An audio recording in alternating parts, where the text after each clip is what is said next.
হচ্ছে আমি ছোটবেলা থেকে বলতেছি, কিন্তু প্রথমে আমি আমি সত্য কথাটা বলি। আমি সত্য কথাটা হচ্ছে আপনার আমার দেশটা আমি ঠিকানাটা দিই যে আমার দেশের বাড়ি কোথায়। জেলা হচ্ছে ময়মনসিংহ, থানা হচ্ছে বালুকা, পোস্ট অফিস সিটি স্টোর বাজার, গ্রাম হচ্ছে উত্তর হবিরবাড়ি। আমার বাবাকে আপনারা 10 নং হবিরবাড়ি ইউনিয়নের মাধ্যমে সবাই চিনেন যে মোহাম্মদ আলী, তারই ছেলে আমি জুয়েল। আমি এই মুহূর্তে আপনাদের কাছে আমার জীবনের গল্পটা আমি তুলে ধরতে চাচ্ছি। যেহেতু ভুল একটা করে ফেলাইছি, অন্যায় করে ফেলাইছি, আইনের কাছে অপরাধী, কিন্তু ইউ হ্যাভ এ স্টোরি। আপনার লাইফে একটা গল্প আছে যেটা আপনি সবাইকে বলতে চান। জি জি। এবং প্রিয় শ্রোতা, অনুষ্ঠান শুরু হওয়ার আগে উনি আমাকে বারবার বলছিলেন যে আমি এখানে এসেছি নিজেকে আইনের হাতে তুলে দেবার জন্য। আমি সেটাকে সাধুবাদ জানিয়েছি। আমি মনে করি প্রত্যেকটা অপরাধীরই এরকম বিবেক থাকা উচিত। তো সেই জায়গাটা থেকে উনি যদি আজকের এই গল্পটা বলার পরে উনি আইনের হাতে নিজেকে তুলে দেন, সেটাতে আমি ওনাকে অবশ্যই উৎসাহ দিব। What is the story? জি, একেবারে ছোটবেলা থেকে শুরু করুন। ছোটবেলা থেকে আমি বলতেছি আপনার এখানে কিছু কথা আছে আমি বলতে চাই। বাংলাদেশের বসতি, কিন্তু আমার দাদির দেশ ছিল আসাম। আচ্ছা। আমার দাদার দেশ ছিল আমাদের পাশের গ্রামেই, গ্রামটার নাম হচ্ছে বাসিল, ওই জায়গায় ছিল। তো যখন বাংলাদেশের যুদ্ধ শুরু হয়, তখন দাদা বাংলাদেশ থেকে দাদিরে নিয়ে দাদির দেশে চলে যায়। আচ্ছা। তখন মনে করেন ওইখান থেকে যখন দেশ স্বাধীন হয়ে যায়, তখন আপনার দেশে আসে, বাংলাদেশে আসে। তখন ওইখানে দাদা দাদি, আমার আব্বা, 2টা ফুফু আছে, আর 2 ফুফুর 3টে সন্তান। বড় ফুফুর সন্তান হচ্ছে 2জন, আর ছোট ফুফুর মেয়ে হচ্ছে একটা। ওদেরকে নিয়ে মনে করেন এই দাদার বাড়িতে থাকে। তো এক পর্যায়ে যে দাদার একটা অ্যাকচুয়ালি কি আপনার আমার দাদাও ছিল এরকম নিম্ন শ্রেণী আর কি, যে গরিব ছিল। তারপরে আপনার ওখান থেকে দাদা চলে আসে, এই নদীর একটা খাল আছে, খালের এই পাশে ওখানে আরেকজনের জমি থাকে আর কি, ওখানে বসতি হিসাবে থাকে আর কি। ওই ঘটনাটা আমার দাদার কাছ থেকে শুনছি আর কি। এমন এমন পর্যায়ে আমরা এই জায়গায় আইছি। জি। তারপরে আপনার আমার আম্মুকে বিয়ে করায়। আচ্ছা। খালা, বড় খালা, আমার মা আর ছোট খালা, আচ্ছা, 6 জন ছিল আমার নানার সন্তান। জি। এক পর্যায়ে যে আপনার আমার মাকে বিয়ে দেয়, তখন আমি আমার মার গর্ভে থেকে হই। তখন আব্বু থাকে আমার নানার বাড়িতে আর কি। জি। তখন নামাজ পড়ে একদিন আসি, তখন নানা আমারে আজকে নাতিনে তো আমারে মায়ের দিছে মসজিদে। কথাটা আমার বড় খালার সাথে বলছে আর কি, পোলাপান মানুষ দুষ্টুমি করতে পারে মসজিদে, এরকম তো হয় না? আমরা তো এই ছোটবেলায় দুষ্টুমি করছি মসজিদে যায়। তখন নানা মসজিদে আমার সাথে নামাজ পড়তে তোরে নিবো না। পরে আমি কান্দাকাটি শুরু করছি। পরে বড় খালা কয় কি, যে তুমি পোলাপানের মন বুঝো না। এই যখন কানতে চিল্লাবেল্লা করতেছে, কান্দাকাটি করতেছে, কুলে নেও। পরে নানা আমার এই কুলে নিয়া, আমার সময় বয়সী একটা ছেলে আছে আর কি, ওই ছেলেটার সাথে খেলাধুলা করতাম। ছোট মার্বেল আছে না, মার্বেল নিয়ে খেলাধুলা করতাম। তো মার্বেল নিয়ে খেলাধুলা করছি, এক পর্যায়ে যে আমি থেকে মার্বেল মুখের মধ্যে দিয়ে ভালাইছি। আচ্ছা। মুখের মধ্যে দিয়ে ভালাইছি, তখন তো মনে করেন আমি মুখের মধ্যে যে আটকে গেছে, গলার মধ্যে যে আটকে গেছে, তখন আমি মনে করেন চিৎকার দিবার পারি না, এমন পর্যায়ে গেছি। তখন ওই ছেলেটা তখন আমার দেখেরা তখন আমার বলছে যে ফুফি যে জুয়েলে না কি জানি খাইছি, গলার মধ্যে আটকে গেছে। তখন আমার তো দূর দিয়ে আসি, আসে তো দেখে যে আসলে আমার পরিস্থিতি খারাপ। তখন মনে করেন এই মুখের মধ্যে গলার মধ্যে হাত দেয়, কিন্তু ওটা তো বাইর করতে পারে না। ছোট মানুষ গলার মধ্যে হাত কেমনে দিবে এতটুকু, এত দূরত্ব। পরে এক পর্যায়ে যে আমার গলার মধ্যে হঠাৎ করে কেমনে ছুটে গেছে, ওই যে পানি দিছে মুখের মধ্যে। আর পরের দিন আপনার নানা জানি কোথেকে আসে, মাছ মারতে গেছিল আর কি। পরে নানা আসে আমার মার নাম হচ্ছে হাজেরা, তা নানা ডাকতো হাজুকে, ডাকতো যে হাজু এক কাজ কর, আমার ঘর জামাল আছে না, জামালের এনে তুই জাগা, জামারি লিয়া তুই অন্য জায়গা, হেন জন বাড়তি ঘর আছে, আমারও জন এনে সমস্যা, তাহলে তুই জামারে লইয়া আর তোর পোলার লইয়া অনেক জায়গা। ওরা আমাকে আচ্ছা। তখন ওর পরের দিন আব্বা আম্মারে নিয়া ওই জামাল মামা আছে যে আমার আম্মার এই ফুফাতো ভাই আর কি, জামাল মেম্বার, স্কোয়ার মাস্টার ওই বাড়ি, তো ওই বাড়িতে থাকে। তো আপনার ওই বাড়িতে যাইছি, যাওয়ার পরে বেশ কদিন কাটানোর পরে এই জামাল মামা আপনার জুয়া খেলাইতো, প্রচুর জুয়া খেলাইতো। এমনও রাত গেছে, দিন গেছে, আপনার দিনে রাতে আপনার 5 দিন পার হয়ে গেছে, তো জুয়া খেলা শেষ হয় নাই। তে আমি আবার এই মামার দেখি আপনার 4 জন লোক আসে, মামার সাথে 4 জন লোক আসে ঘরের ভিতরে বসে পড়ে জুয়া খেলা, টাকা দিয়ে জুয়া খেলা দিয়েছে। দিনে রাতে 24 ঘন্টা টানা 3, 4, 5 দিন চলে যা, খেলা শেষ হল। আর চোখের দিকে তাকালে নিজেরই ভয় লাগে, আগুনের মতো লাল হয়ে যা। তখন হঠাৎ করে তিনজন লোক আসছে, তখন মামা ঘরে শুয়ে আছে। তখন আমার ওই লোকগুলা কয়, এই ছেলে এদিকে জামাল ভাই আছে? আমি কই মামা ঘর শুয়ে রয়েছে, যায় কয় তো। আমি যাইছি, পরে যাই ডাক দিছি যে মামু এই তিনজন লোক আছে তোমারে ডাকতেছে। তো মামাকে শিখি যে আগের দিন মনে করেন 3-4 দিন জয়া খেলাইছে, আরো টাকা হাইরে আইছে, মাথা তো এমনি গরম, আরো 2জন আইছে 3জন আইছে আরো খেলাইবো, জয়া খেলাইবো। তখন আপনার মাথার মধ্যে ঠাস করে এমন আঙ্গুল দিয়ে আমার দরজার মধ্যে নক করে যেরকম ভাবে না 2 আঙ্গুল দিয়ে না, এরকম মাথার মধ্যে মাইরে দিছে মামা। আপনার? হ্যাঁ, তো মাইরে দিছে, মনে করেন এটা বুলের মধ্যে মাইরে দিছে আর কি। পর আমি চিল্লা ফাল্লা লাগাইছি, কান্দাকাটি করতে। পর মামা নিয়ে আইছে, মামা নিয়ে মামারে আচ্ছা দামক দিছি, যে পোলাপান মানুষ রে, তুমি কি তুমি মানুষ না পশু? তুমি তো পশু চাইতে অদ, তুমি পোলাডারে মারলা কে? তুমি আমার 2টা টাচ করতা, তুমি পোলাডারে মারলা কে? তাহলে কথা কাটাকাটি খেলতে খেলতে এক পর্যায়ে যে আপনার যে বাড়ি ভিটা ছিল, বাড়ির কিছু জায়গা আছে আর কি ঋণ করিয়া মানে বিধি ইচ্ছা করে লাইছে মামা জয়া খেলাতে খেলাতে। এক পর্যায়ে আপনার 10-15 দিন পরে দেখি মামা দেশের বাইরে যাব। ওরা ওই মামার আপনার কটা ছেলে মেয়ে আছে, টোটাল 5 জন। তা আমি যখন ছিলাম তখন আছেন জাহানাফা, শাহিন আর আমি সমতুল্য, ছবিগুলো হয়েছে ছোট, তখন ছিল 3 জন। তাই মামা দেশের বাইরে যাব। আপনার বাবা কি ওই সময় আপনার মামাদের সঙ্গে থাকতো? হ্যাঁ, একই সঙ্গে থাকতাম সবাই একসাথেই। আর আপনার ওই বড় মামা আসছে, বিল্লাল মামা, এত টাকা নষ্ট করলি, এই ঋণ ফিন করলে, এখন তো দেশের বাইরে যাবে, এন যাও যদি আবার এসব করস তাহলে তোর আর দেশের জায়গা নাই। অনেক কষ্ট করে তোর টাকা পয়সা আমরা জোগাড় করে দিছি, আল্লাহ যেভাবেই পারি জায়গা বিক্রি করে আর যেভাবে পারি তোরা টাকা পয়সা দিলাম, এখন বিদেশ যাওয়ার আশা করছো, যা বিদেশ, আল্লাহ 2-3 বছর থাকে আগা। তো মনে করেন আপনার 10-15 দিন পরে নাকি, সঠিক মনে নাই আর কি, দেশের বাইরে আপনার ফ্লাইট হয়ে গেছে, যাইবোগা। বিকালটা আমি বাড়ি থেকে বাইর হয়েছি, সবাই এই মামানি জাহানাফা যায় নাই, যাইছে কিনা সঠিক জানে, কিন্তু মামানি ওদিন আহে নাই রাত্রে বাড়িতে। তখন আম্মা জাহানাফারে বলতেছে, মামার বড় মেয়ে রে, জাহানারা রে, তোর মা তো আইলো না, আর আমরা কি, আমার তো ভয় লাগতেছে। তো মনে করেন আখ্যাতের ভিতরে বাড়ি, তো ভয় লাগারই কথা। তখন মনে করেন আমরা ছোট বড় একটা শিয়ালের শব্দ পাইলে মনে করুন ভয় চিকাল দিছি। জাহানাপা দরজা লাগাই দিছে, আম্মা আবার কথা এই কথা কইতেছে যে জানালাটি জানালা লাগাইতে গেছে জাহানাপা। তখন আপনার দেখি কি একটা লোক এমনি গিরের মধ্যে ধরে ধারায় রয়েছে, কালো একটা লোক। তখন আম্মারে কইছে যে ফুফু, আমি জানালা লাগাইতে গেছি, ওনা যাই দি একটা বেড়া দাঁড়ায় রয়েছে। আম্মাকে কষ কি? আম্মা গেছে যে আম্মা যাইতে কি, চুপ, একটা কথা কইবি না, জব করে ফেলামু, দরজা খুল ওই দিক দিয়া।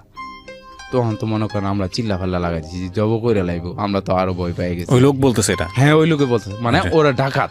আচ্ছা, ডাকাত।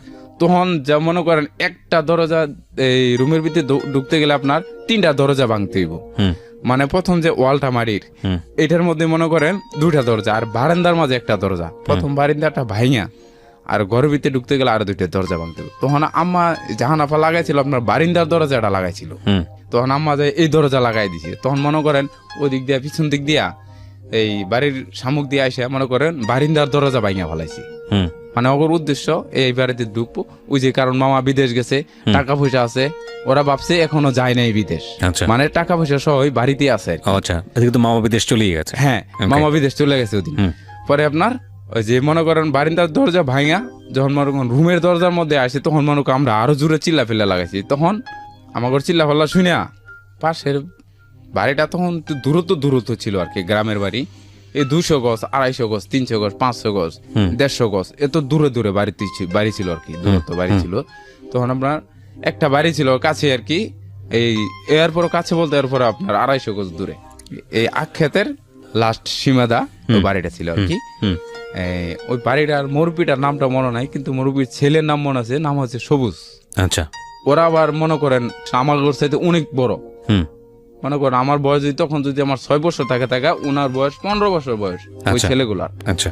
তখন ওই বাড়ির মুরব্বী আসে দৌড় পাইয়া, যে কি হয়েছে, এটা আবার আমার আম্মা শুনছে, আবার আমরাও শুনতেছি, কি হয়েছে রে তোদের বাড়িতে, কি হয়েছে? তখন আম্মা কয় যে আমাদের বাড়িতে ডাকাইতেছে, আক্রমণ করছে। না, আমি তো কোনো কিছু দিই না, কারণ ওই যে আখ্যাতের ভিতরে ওই ডাকাত গুলা ঢুকিয়ে গেছে গা। আমরা এখানে কিছুদিন থাকি আর কি। আমার দাদা দাদি, আমার আব্বা আম্মা ওই যে ওই জমিতে রায়ত থাকে আর কি, তখন ওই রায়তের উলার লোকের আপনার অনেক অত্যাচার করে আর কি। অত্যাচার বলতে আপনার ওনের থাকতে দিব না, আপনার এই ঘরের ভান কাইটা ফালা, এই গরুর রশি কাইটা টুকরা টুকরা করে ফালাইয়া দেয়, এইরকম অত্যাচার করে আর কি। পরে আপনার এই যে ফরেস্ট ডিপার্টমেন্ট থেকে আমার আব্বারে ওই জন্য যে জায়গাটা দিচ্ছে দেখশন করা লাগি, ওই জায়গায় আমার আব্বারে ঘর দিয়া দেয় যে তুই এনে থাক তোর পোলা পালিয়া। এই মনে করেন আমি, আমার আব্বা আর আমার মা ওই বাড়িতে যাই।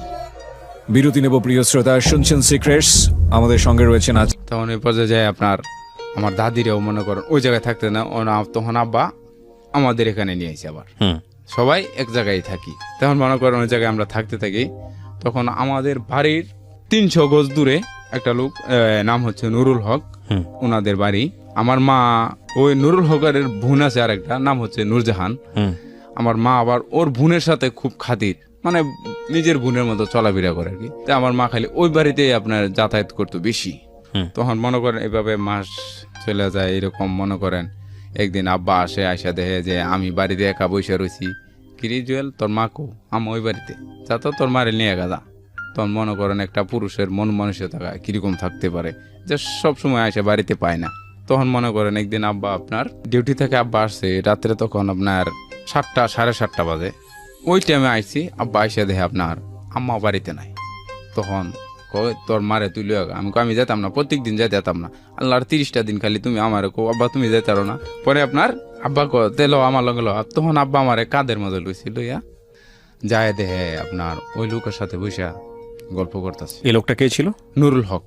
হাসাহাসি করতেছে, বুঝে বুঝে। ওখানে কি আর কেউ ছিল না? নুরুল হক ছাড়া আর কেউ ছিল না? হ্যাঁ ছিল, নুরুল হক আব্বা ছিল, মা ছিল, সবাই ছিল। আচ্ছা, ওরা মনে করেন ওরা তো রুমে পাক ঘরে মনে করেন এই রুমে শুয়ে রয়েছে, বসে রয়েছে ওরা। আর আমার মা মনে করেন বাড়ি থেকে 10-15 গজ দূরে কাটার কাছে নিচে বসা আপনার এবার হেল দিয়া ওই লোকের সাথে মনে করেন গল্প সল্প করতেছি। তখন এই পর্যায়ে যায় আমরা যে যাইতেছি, আমার মা বুঝতে পারে নাই আর কি, জানে নাই আর কি। তারপরে আপনার আব্বা যায় দেখে তো ওই লোকের সাথে কথাবার্তা বলতেছে, আম্মা এরকম হাসাহাসি করতেছে। পরে আব্বা মনে করুন ওইখানে বকাবাইতে শুরু। ওদের বাড়ি যে পাশে আর একটা বাড়ি ছিল, ওদের বাড়িতে একটা ঘটনা ঘটে গেছে ওই লোকটারে নিয়ে আর কি। তখন আব্বা যখন ঝগড়াঝাটি শুরু করছে আমার মার সাথে, তখন ওই বাড়ি থেকে লোক গেছে যে কি হয়েছে রে, এ মাহমদ তোর কি হয়েছে রে? আব্বার নাম কিন্তু মোহাম্মদ আলী। তারপরে আপনার ওরা যাইছে, যায় দে আব্বা তো এই ব্যাপারে আপনার ঝগড়াঝাটি করছে। পরে ওই লোকটা বললো যে কি করবি, মহিলা মানুষ, মনে কর তোরে সহজ সরল পাইছি বিদায় মনে করেন আড্ডা সাড্ডা মারে। আমার মতো শক্ত পুরুষ থাকলে তারা আড্ডা দেবার পারত না। পরে আব্বা তো মনে করেন আইসা গেছেন। তখন ওই যে আব্বা আমার মারে ওই জায়গায় ঝগড়া করছে, কিন্তু ওই নুরুল হকের ওই জায়গাটায় ওই সময়টার মধ্যে আপনার নুরুল হকের জিদ বাজে গেছে যে হ্যাঁ আজকে তোর বেরিলে আমি কথা কইছি থেকে তুই আমার এই কথা কইছ, মানে এটা আমার মনে থেকে বুঝে নিলাম আর কি, আমি এটা বুঝতেছি আর কি। তো ওরতে ঝগড়া বাজছে আর কি। তখন আপনার আব্বা আয়সা পরে পরে আম্মা আর আমি, আব্বা আগে ভাগে এসে গেছে। আমি বলছি যে আব্বা আমি আম্মার সাথে যাই। করতে যা তোর আম্মার লইয়া, মহিলা মানুষ যেহেতু রাত্রের বেলা। তখন আমি আম্মার সাথে আইছি। আইসাতে মনে করেন বাড়িতে একটু উঁচা জায়গায় আর কি, একটু ঢালের মধ্যে থাকতেই আমার মা মনে করেন বকাবাদ্য শুরু আমার আব্বারে। আব্বা তো একদম সহজ সরল ছিল। আব্বার এইরকম ঝগড়াঝাটি করতে, তখন আব্বার কোনো কিছু নেই। ওই দিন রাত্রটা পার হয়েছি। পরের দিন সকালে আব্বা আমার কি করছে, আমার পোলার আমি স্কুলে ভর্তি করামো। আমি যখন 8টা 7:30 8টার দিক দিয়ে, আমি 9টার দিক দিয়ে যখন আমি অফিসে যাই ডিউটি করি, তখন আমি আমার পোলারে লিয়া যাবো। আবার ছুটি হওয়ার টাইমে আমার পোলারে আমি লিয়ামু। আর যদি আমার পোলা না হয় একা ভয় পা, তা অফিসে যাবো, অফিসের স্যারের পোলার লগে পোলা মাই আছে ওগুলো খেলাধুলা করবো। আমার পোলার আমি পরে একবার অফিস ছুটি হইলে পরে আমি লিয়ামু। আচ্ছা, তখন আব্বা আমারে মনে করেন কাঁদে লইছি, কাঁদে লিয়া কেউ আমার নেই ওই স্কুলে আব্বা ভর্তি করে, ক্লাস 1-এ ভর্তি করে। তখন মনে করেন আমি বেশ মনে করেন এরকম আব্বার সাথে সকালে যাই, রাত্রে আহি। কোনো দিন মনে করেন আপনার স্কুল ছুটি হওয়ার সাথে সাথে আরো পোলাবান আছে ওর সাথে হাসতে খেলাধুলা করতে করতে আইসা পড়ি। তো একদিন হঠাৎ করে আপনার এই বাড়ি থেকে রওনা দিছি আব্বা আর আমি। ওরা আব্বা কয় কি আজকে আমি ডিউটি যাইতাম না। পরে আমি আব্বা আমি স্কুলে যাবো না। না তোমার স্কুলে যাইতে হইব। পরে স্কুলে যাইছি, যাওয়ার পরে আপনার ছুটি হয়েছে। ছুটি হওয়ার পরে আপনার সাথে সাথে আহি নাই। আমরা 4-5 জন স্কুলে রয়ে গেছি আপনার। তখন আপনার ডাংবাড়ি খেলাতেছি তে হঠাৎ করে দিয়ে আমার তো বাড়ির কথা স্মরণ হয়ে গেছে, তখন আমি তো আপনার খেলামো না। এই 5 জনে খেলাইতেছি, মনে করেন একজন কমে গেছে, যা আর খেলাইমো না, সবাই মনে করেন একই অবস্থা। তখন এক পর্যায়ে যে মনের মধ্যে ভয় ঢুকে গেছে যে আমরা যে বনের ভিতর দিয়ে যাইতেছি, বন তো আপনার বিশাল বড় বন, বনটা আপনার 100 হেক্টরের উপরে হবে। এত বড় বন? হ্যাঁ, বিশাল বড়। এটা কি সরকার এটা নিয়ন্ত্রণ করে? হ্যাঁ, সরকার। আচ্ছা, ঠিক আছে। ওদিন আব্বার সাথে হারাই না, আমি আব্বার আগে এসে গেছি আর কি। পরে ওদিন সারা বিকাল মনে করেন আম্মা ওই জায়গায়, আমি বাড়িতে আইছি, গোসল করছি, এই ছোট বন্ধু বান্ধবের সাথে মনে করো ঘোরাঘুরি করছি, এনে খেলাধুলা করছি। রাত্রে আইছি, রাত্রে আব্বু আইছে, আব্বু আইসে আপনার আয় দে আম্মা বাড়িতে নাই। তখন ওই দিন আমার পাঠাইছে আব্বা যে তুই যা লয়ে গা। ওরা যাইছি, যাই কইছি, ওই দিন আমার কোনো কিছু কয় নাই, আইসা পড়ছে, নগদে এসে গেছে। তখন ওই দিক দিয়ে মনে করেন গ্রামবাসী সবাই যে এই মহিলা নিজের বাড়ি, নিজের সংসার, নিজের সন্তান আছে, নিজের সন্তান ওই বাড়িতে থুয়া এই বাড়িতে কেন আইসা, কি করে, কি উদ্দেশ্য, কি কাণ্ড, এই কি কাণ্ড, সবার মনের মধ্যে একটা প্রশ্ন হয়ে গেছে গা। তখন মনে করেন কিছু লোক আছে আপনার চেক দেয়, মানে পরীক্ষা করে যে দেখি এই লোকগুলা কি করে, কই যায় কি করে। তো এরকম পর্যায়ে গেছে আর কি, মানুষের মনের মধ্যে এই সন্দেহটা ঢুকিয়ে গেছে। তখন ওই যে ওদিন আব্বা যে আইলো, আমি আব্বার আগে এসে গেলাম। তখন আব্বা কয় কি কিরে, তোর আমি এত কিছু কই, তুই বুঝোস না, তোর তো একটা সন্তান আছে, আমারও সন্তান, তোরও সন্তান, দুজনের একটা সন্তান আছে, তুই ওই বাড়িতে কি কারণে যাস আজকে আমারে কো, নাহলে তোরে মার দিব। তখন তো এক পর্যায়ে যায় আব্বা আমারে মার দিস, গায়ে হাত তুলেছে। হ্যাঁ, গায়ে হাত তুলছে। তখন মনে করে আম্মা ওই দিন একটা কথা বলছে কি যে আমার পিটনি দিছ, বেড়ার গোষ্ঠী আমার পিটনি দিছ, এমনি কইছে আর কি, এটা পরে ফলটা বুঝবি। পরে আপনার আর কোনো ঝগড়া হয় নাই।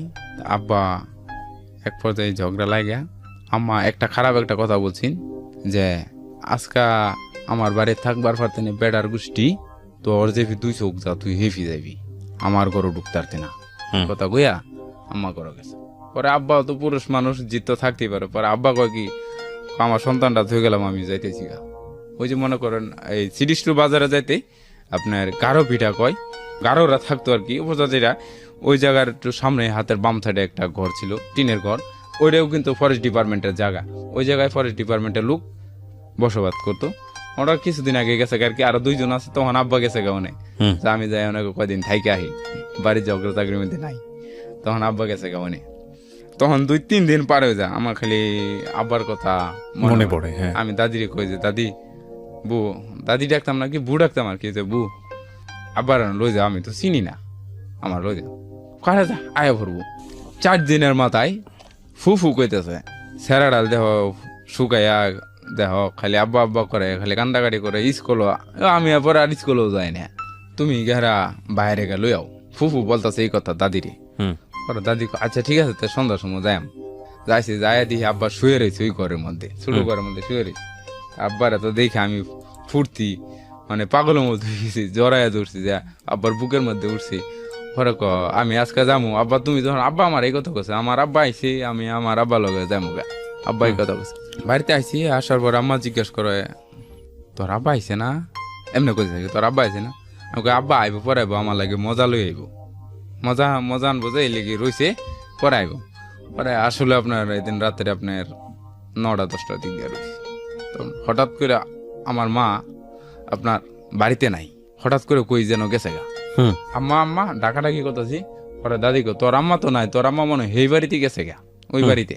পরে আমি পড়তেছি, পরে আব্বা আসছে, আসার পর দিয়ে আমার জন্য আপনার সাগর কলা, পেঁপে আর হচ্ছে আনারস না কি আরেকটা জানি জিনিস কি, এটা সঠিক মনে নাই। আর হচ্ছে আমার আব্বা কিন্তু আপনার পান খাইতো, পান সুপারি, এই জিনিসগুলা আমার আব্বা নিয়ে আসে, আর কাঁচা বাজার বলে নিয়ে আসছে। পরে তোর মা কো জয়াল, আম্মা তো মনে হয় বাড়িতে গেছে গা, এই বেশি কইতেছি আমি, এমনি কইতেছি যে আম্মা মনে হয় এই বাড়িতে গেছে। আব্বা কি কমু, এতদিন পরে এসে দেখে যে আবার সেই বাড়িতে, এতদিন পরে আইলাম, এমনি কইছে এতদিন পরে বাড়িতে আইছি।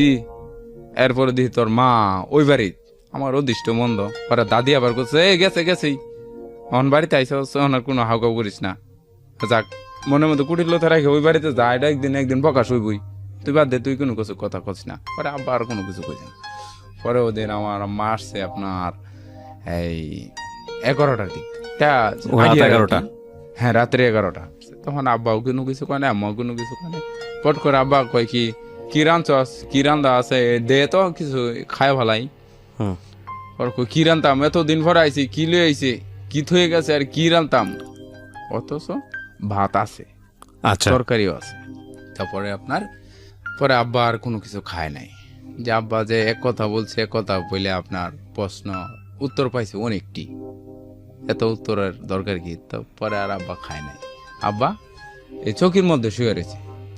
আমি আব্বার সাথে শুইছি। আমি আব্বার বাম সাইডে, হুম আব্বা আমার ডাইন সাইডে। আমার বাম হাতটা আব্বার বুকের মধ্যে দিয়ে শুয়েছি। আমার এটা স্মরণ আছে, এখনো স্মরণ আছে। তা আপনার হঠাৎ দেখি আপনার মাছ রাইতে দেখি আমি আমার মার সাথে, আমার মা চৌকির নিচে যে মাটি আছে না, ওই মাটির মধ্যে চাটি বিষয়ে শুয়ে রয়েছে। তখন দিয়ে আমি আমার মার সাথে শুয়ে রয়েছি। তখন আমি মনে করুন কি আমি না আব্বার সাথে শুয়েছি, মনে মনে কইতেছি আর কি, মনের মনে বলতেছি আর কি যে আমি দেহ না আম্মার সাথে, আমি শুইলাম আব্বার সাথে, আমি দেহ না আম্মার সাথে।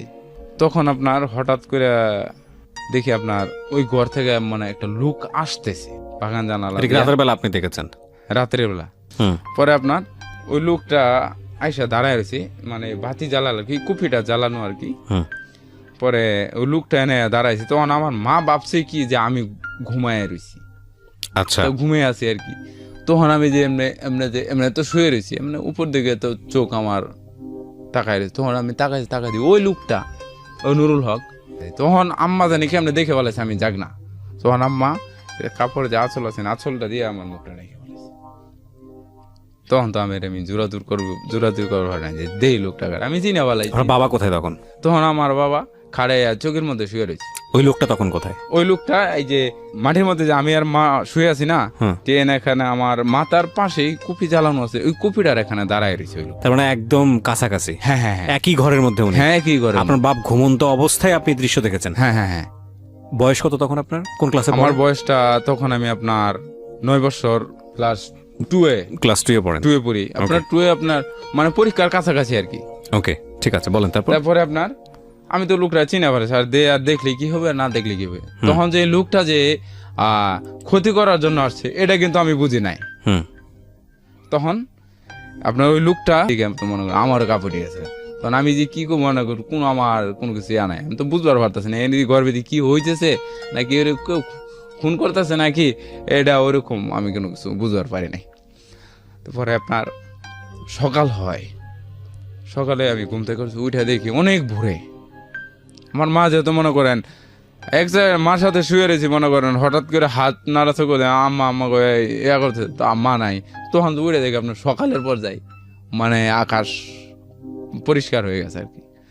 তখন তো আপনার আমি উঠছি, উঠে মানে চোখটা এমন মুসরাতে যাইছি, আম্মা যাই দিয়ে আম্মা পাক করে যে মা খিদা লাগছে বাদ দে। এই শব্দের পরে আপনার মা কাঁপাকাঁপি অবস্থায় আপনাকে জড়ায় ধরছে, আপনিও কাঁপতেছেন। তো তারপরে আপনার মার সঙ্গে কোনো কথোপকথন হয় না? না আমি কোনো কথা কই নাই। আপনি কোনো কথাই বলেন নাই? না। আপনি মাকে জিজ্ঞেস করেন নাই মা কিসের শব্দ হলো? এবং আপনি বলতেছিলেন যে আপনি তখন নুরুল হককে দেখছেন ওই অবস্থায়। তো মাকে তো জিজ্ঞেস করার কথা যে মা আমি জিজ্ঞেস করিনি। জিজ্ঞেসও করেন নাই? কিছুই করেন নাই, আপনি যা করেছেন সেটাই বলছেন এখানে। ওকে, এগুলো আমাদের কোশ্চেন, প্রিয় শ্রোতা। তখন যখন যে জিজ্ঞেসটা করবো আমি আপনার যে বললাম যে ওই যে যখন শব্দ হচ্ছে তখন কিন্তু ওই মুহূর্তে কিন্তু মনের মধ্যে একটা ভয় ঢুকে গেছে যে কি শব্দ। তখন মনে করেন পরে আরেকটা শব্দ, তখন মনে করেন মাও আমার জড়া ধরে ফেলেছে। তখন মার শরীরের কাঁপুনি উঠছে, ওই কাঁপুনিতে মনে করেন আমার আরো ভয় ধরেছে। তখন আমার জিজ্ঞেস করার মতো কোনো ক্ষমতা নাই। এর আগে মা আপনার মুখের উপরে আঁচল দিয়েছিল? হ্যাঁ। ওকে, যখন আমার মা দেখে বলাছে আমি জাগ না, ওই লোকটা দেখে বলাছে, কিন্তু মা বুঝতে পারে না আমি দেখছি কিনা। তখন মা ভাবছে যে আমি জাগ না, তখন আমার মার কাপড়ের আঁচলটা আমার মুখটা ঢাকে বলাইছে। ঠিক আছে। তো সকালবেলা উঠে আপনার সকালে উঠছি, উঠার পর মনে করেন মার কাছে গেছি যে মা চোখটা মুছতে গেছি, মা খিদা লাগছে ভাত দে। ঠিক সেম এইভাবে বলছি আমি, কিন্তু এখন আমার মার আমি তুমি করে কয় নাই, তুই করে বাসাটা দিছি। আমি তুই শব্দটা খুব ভালোবাসি আর কি। পরে আপনার মাকে যে কথা বললাম, মা আমার এই উত্তরটা দিল যে সবকিছু খাইলেছ গোলামের ঘর গোলাম, তুই আর কি খাইবি। আমার মা আমার এই কথা বলছে, আমার গর্ভধারিণী মা। পরে আপনার আমার মা আমার কয় যে তোর বাপ ঘর শুয়ে রয়েছে, হইতে রয়েছে, যা ডাক দিকে যা, তোর লাগে কি আনছে। আমার তো মনে আছে যে আমার আব্বা আমার লাগে কলা আনছে, এই পেঁপে আনছে, আনারস, এই আর পান আনছে, আব্বা পান খায়। মানে ওইখানে থাকার উনি যে বাড়ি থেকে রাগ করে চলে গেলেন, তারপরে উনি আসলেন সেই রাতেরই ঘটনা এটা, হ্যাঁ। নাকি কয়দিন পরের ঘটনা? না না, ওই রাতেরই ওই রাতেরই ওই ঘটনা। রাতেরই ঘটনা। কয়দিন ছিলেন বাড়ির বাইরে উনি মনে আছে আনুমানিক? আপনার বেশি 4 দিন হবে, 5 দিন হবে না। ঠিক আছে, তারপর? তারপরে আপনার আমার যে মনে আছে আমার আব্বা আমার জন্য এই সমস্ত জিনিস মজা আনছে খাবার জন্য, তখন আমি দৌড় দিয়ে করে গেছি। তখন আমি যা দিয়ে আব্বা তো শুয়ে রয়েছি, তখন আপনার মুখের দিকে তাকাই না আমি আমার বাবার।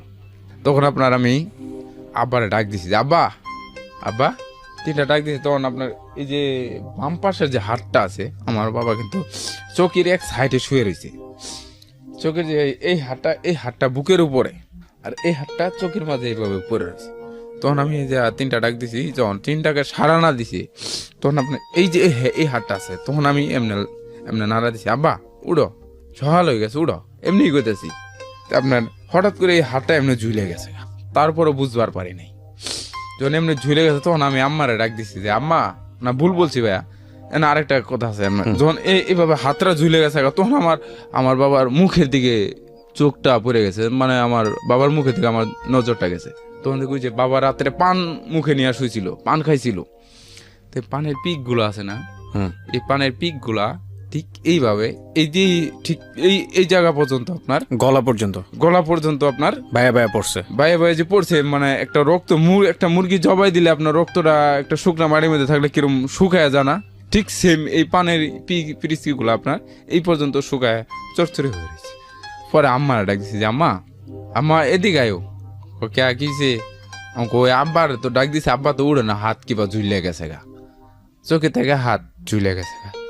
তখন আমার মা পাকঘর থেকে চিল্লাপাল্লা শুরু করছে, জাল্লা গো এটা কি করলা, আল্লাহ তোমার ধর্মে কিবা লইলো, আল্লাহ গো কিবা মরলো। তখন তো মনে করেনি সকালবেলা সকালে এই ঘটনা, মনে করেন আমার দাদিতে দৌড় পারে ঘর থেকে বাড়ি। যখন মাকে কথাটা বললেন, তখন কি উনি আপনার বাবার কাছে এসেই চিল্লানি শুরু করছে নাকি? না পাকঘরে থাইকেই চিল্লানি শুরু করছে। তখন আমি বুঝবার পারছি আর কি, তখন বুঝবার পারছি। তা আপনার তখন দাদি আসছে দৌড় পারে, আমার ফুফু আসছে, ফুফুর 2 ছেলে আসছে, দৌড়াদৌড়ি করে সবাই আসছে, পাশেই ঘর আর কি, বাড়ি ঘর আর কি। তো দৌড় পারে আসছে, তারাও সবাই কান্নাকাটি। তখন তো আমি বুঝতে পারছি যে ওই লোকটা আমার,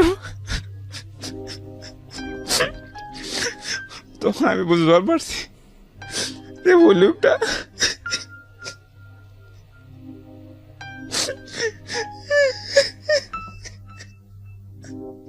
মাঝে মাঝে মাফ করবেন প্রিয় শ্রোতা, মাঝে মাঝে নিজেকে খুব অসহায় মনে হয় এই কারণে যে টু বি অনেস্ট আমি কখনোই চিন্তা করি নাই যে আমার প্রফেশনটা আসলে এটাই হবে, যে হাজার হাজার মানুষের জীবন গল্প শোনা এবং সেটা রেডিওর মাধ্যমে লাখ লাখ মানুষের কাছে পৌঁছে দেয়া। কারণ রুটি তো সবসময় আল্লাহর হাতে থাকে। তবে কখনো কখনো মানে সৃষ্টিকর্তাকে আসলে ধন্যবাদ দিয়ে শেষ করা যায় না, এই কারণে যে উনি আমার জন্য এত ভালো একটা প্রফেশন উনি চিন্তা করে রেখেছিলেন। আবার মাঝে মাঝে মনে হয় যে খুব ভারী হয়ে যায় নিজের কাছে, এত গল্প শুনেছি, এত মানুষকে দেখেছি, আমি এত মানুষের গল্প শুনেছি, কি খুনি, কি রেপিস্ট, কি মার্ডারার, কি বলা যেতে পারে একজন খুব দরিদ্র মানুষ, কি millionaire what ever it is, কারো জীবন গল্প শুনতে আমার আসলে বাকি নাই লাস্ট 7 or 8 ইয়ার্সে। আমি এমন জীবন গল্প আপনাদেরকে শুনিয়েছি, নিজের ছেলে সন্তান 11 বছর বয়সে তার বাবাকে খুন করেছে। আমি এমন গল্প শুনিয়েছি যে বাবা খুনি ভাড়া করেছে নিজের সন্তানকে মেরে ফেলার জন্য। ভয়াবহ মুমূর্ষ, যেগুলো মানে ভয়াবহ মর্মান্তিক, যেগুলো বিশ্বাস করা যায় না। শুনতে এমন হয়েছে যে নিজের যে হৃদয়টা থাকে না, সেটা অনেক সময় পাথর হয়ে যায় না, ওরকম পাথরের মতো হয়ে গিয়েছে। প্রথম যখন শুনতাম চোখ দিয়ে পানি পড়তো, এখন এমন হয়ে গিয়েছে যে মানে মনে হয় যে একটা ইলিউশনিস্টিক ওয়ার্ল্ডে বসবাস করি সামটাইম। আমার নিজের ফিলিংসগুলো বলছি। আমি আসলে ওনার এই অনুভূতির জায়গাটা থেকে আপনাদেরকে একটু অন্য জায়গায় নিয়ে যেতে চাই, কারণ সামনের ঘটনাগুলো আরও ভয়াবহ।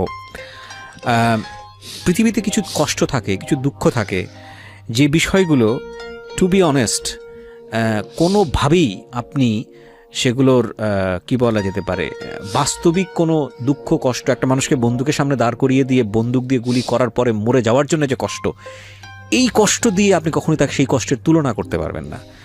যাকে খুন করা হয়েছে সে একজনের হাজব্যান্ড, সে একজনের বাবা।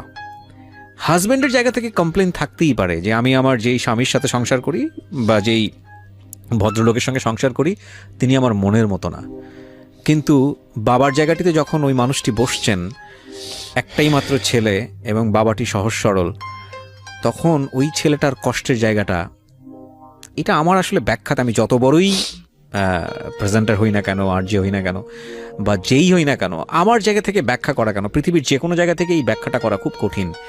যাদের বাবার সাথে সম্পর্ক খুব ভালো এবং যাদের বাবা বন্ধুর মতো প্রিয় বাবা, ঠিক ওই জায়গাটায় আপনি একটু চিন্তা করে দেখেন, আপনার বাবার ক্ষেত্রে যদি এরকম হতো এবং আপনার বয়স তখন 9 বছর, আপনি ক্লাস 2-তে পড়েন এবং আপনি বুঝতে পারছেন যে গত রাতের ঘটনাটা কি ঘটছে, অনুভূতি জন্ম নিবে। একটা হচ্ছে যে কাকে আপনি হারালেন, কত বড় কষ্টের ঘটনা, একটা মনস্টার, একটা দানব রাতের বেলা এসেছিল, সে দানবটাকে আপনি চেনেন, নিজের সবচেয়ে প্রিয় মানুষটাকে আপনি হারাইছেন এবং আপনি ছোট, আপনি কোনো লজিক বোঝেন না, এবং এই ঘটনার পেছনে আপনার মা দায়ী, এটা আপনি বোঝেন, এবং জন্মদাত্রী মা, তাকে আপনার ওই সময়টাতে কিভাবে নিতে ইচ্ছা করবে। আপনি সব কিছু মিলিয়ে পুরো ঘটনাটাকে একটু ব্যাখ্যা করার চেষ্টা করেন নিজের জায়গাটা থেকে, যে অবস্থাটা কি দাঁড়াবে। এটা হচ্ছে ফিলিংসের জায়গা। আর অ্যাজ এ প্রেজেন্টার হিসেবে আমি আপনাকে যে কথাটা বলবো, আমাদের এই অনুষ্ঠানটি কিন্তু এটা ইনভেস্টিগেটিভ শো না। উনি যে ঘটনাটা বলছেন সেটা আদৌ সত্য কি মিথ্যা, সেটা আমাদের অনুষ্ঠান নিরূপণ করে না, বা নিরূপণ করার সুযোগ আমাদের এই অনুষ্ঠানে নেই। আমরা যখন অনুষ্ঠানটা প্রচার করি, আমরা সবসময় একটা ডিসক্লেইমার দিই অনুষ্ঠানের শুরুতে, যিনি ঘটনাটা বলছেন তাকে বিশ্বাস করা না করা আপনার একান্তই ব্যাপার। হতে পারে বিষয়টি মিথ্যা, হতে পারে বিষয়টি সত্য, এটা প্রমাণ করার দায়িত্ব, যদি প্রমাণের প্রশ্ন আসে, তাহলে আইন প্রয়োগকারী সংস্থার কিংবা তার বাইরে যারা থাকেন তাদের। আমাদের এটা দায়িত্ব না, কারণ আমরা আমাদের অনুষ্ঠানের মোটোটা বা লক্ষ্যটা অন্য জায়গায় নির্ধারণ করেছি। যিনি এখানে আসছেন তিনি ভুল স্বীকার করছেন, অপরাধ স্বীকার করেই বলছেন, সুতরাং তার এখানে কোনো লাভ হওয়ার কোনো সুযোগ নেই। এবং তিনি ভুল করে নিজের জীবনের যে পরিণতির জায়গায় গিয়েছেন, সেই পরিণতিটা আপনাদেরকে বলবেন। সুতরাং তাকে আঙ্গুল তোলা বা তাকে ভিকটিম বানানো আমাদের উদ্দেশ্য নয়। আমাদের উদ্দেশ্য হচ্ছে তাকে শুনে যাতে করে আপনি নিজে থেকে সেভ হতে পারেন, আপনি যাতে ভিকটিম না হন।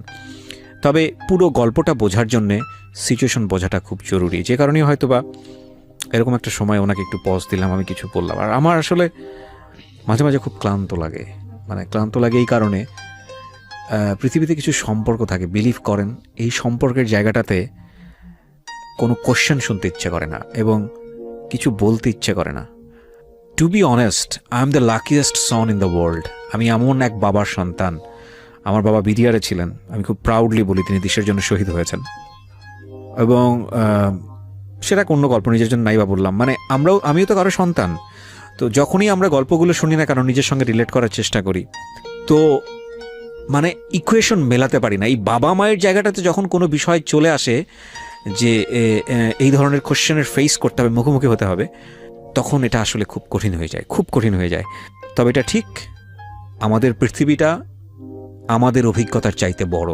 অর্থাৎ আপনি যেভাবে বড় হয়েছেন তার বাইরেও একটা পৃথিবী আছে, যেটা আপনি বিশ্বাস করেন বা নাই করেন, সেটা হয়তো আপনার ভাবনার চাইতে অনেক বেশি রূঢ় কিংবা নমনীয়। সুতরাং গল্পকে কন্টিনিউ করতেই হবে। তারপরে কি হলো, আপনি যখন বুঝলেন যে ঘটনাটা এরকম হয়েছে, বাসার পরিস্থিতি যখন এরকম, আমি একটু সামনে দিয়ে আগাতে চাই। তারপর মনে করেন গ্রামবাসী সবাই আসে, সবাই আমার বাবা লাশ দেখে, যে আমরা এরকম নিম্ন ছিলাম যে বাবার যে কাফনের কাপড়টা আমরা কিনে দাফন করব, ওইরকম সময় তো আমাদের ছিল না। এটাও ধার করতে হয়েছে? এটা ধার করে নাই, তো কথা বলতেছি আমি, যে আমার বাবা যে ফরেস্ট ডিপার্টমেন্টে চাকরি করতো, একটা লোক ছিল ফরেস্ট অফিসার, খুবই অত্যন্ত ভালো লোক ছিল উনি। ওনার নাম ছিল আপনার নওশের আলী।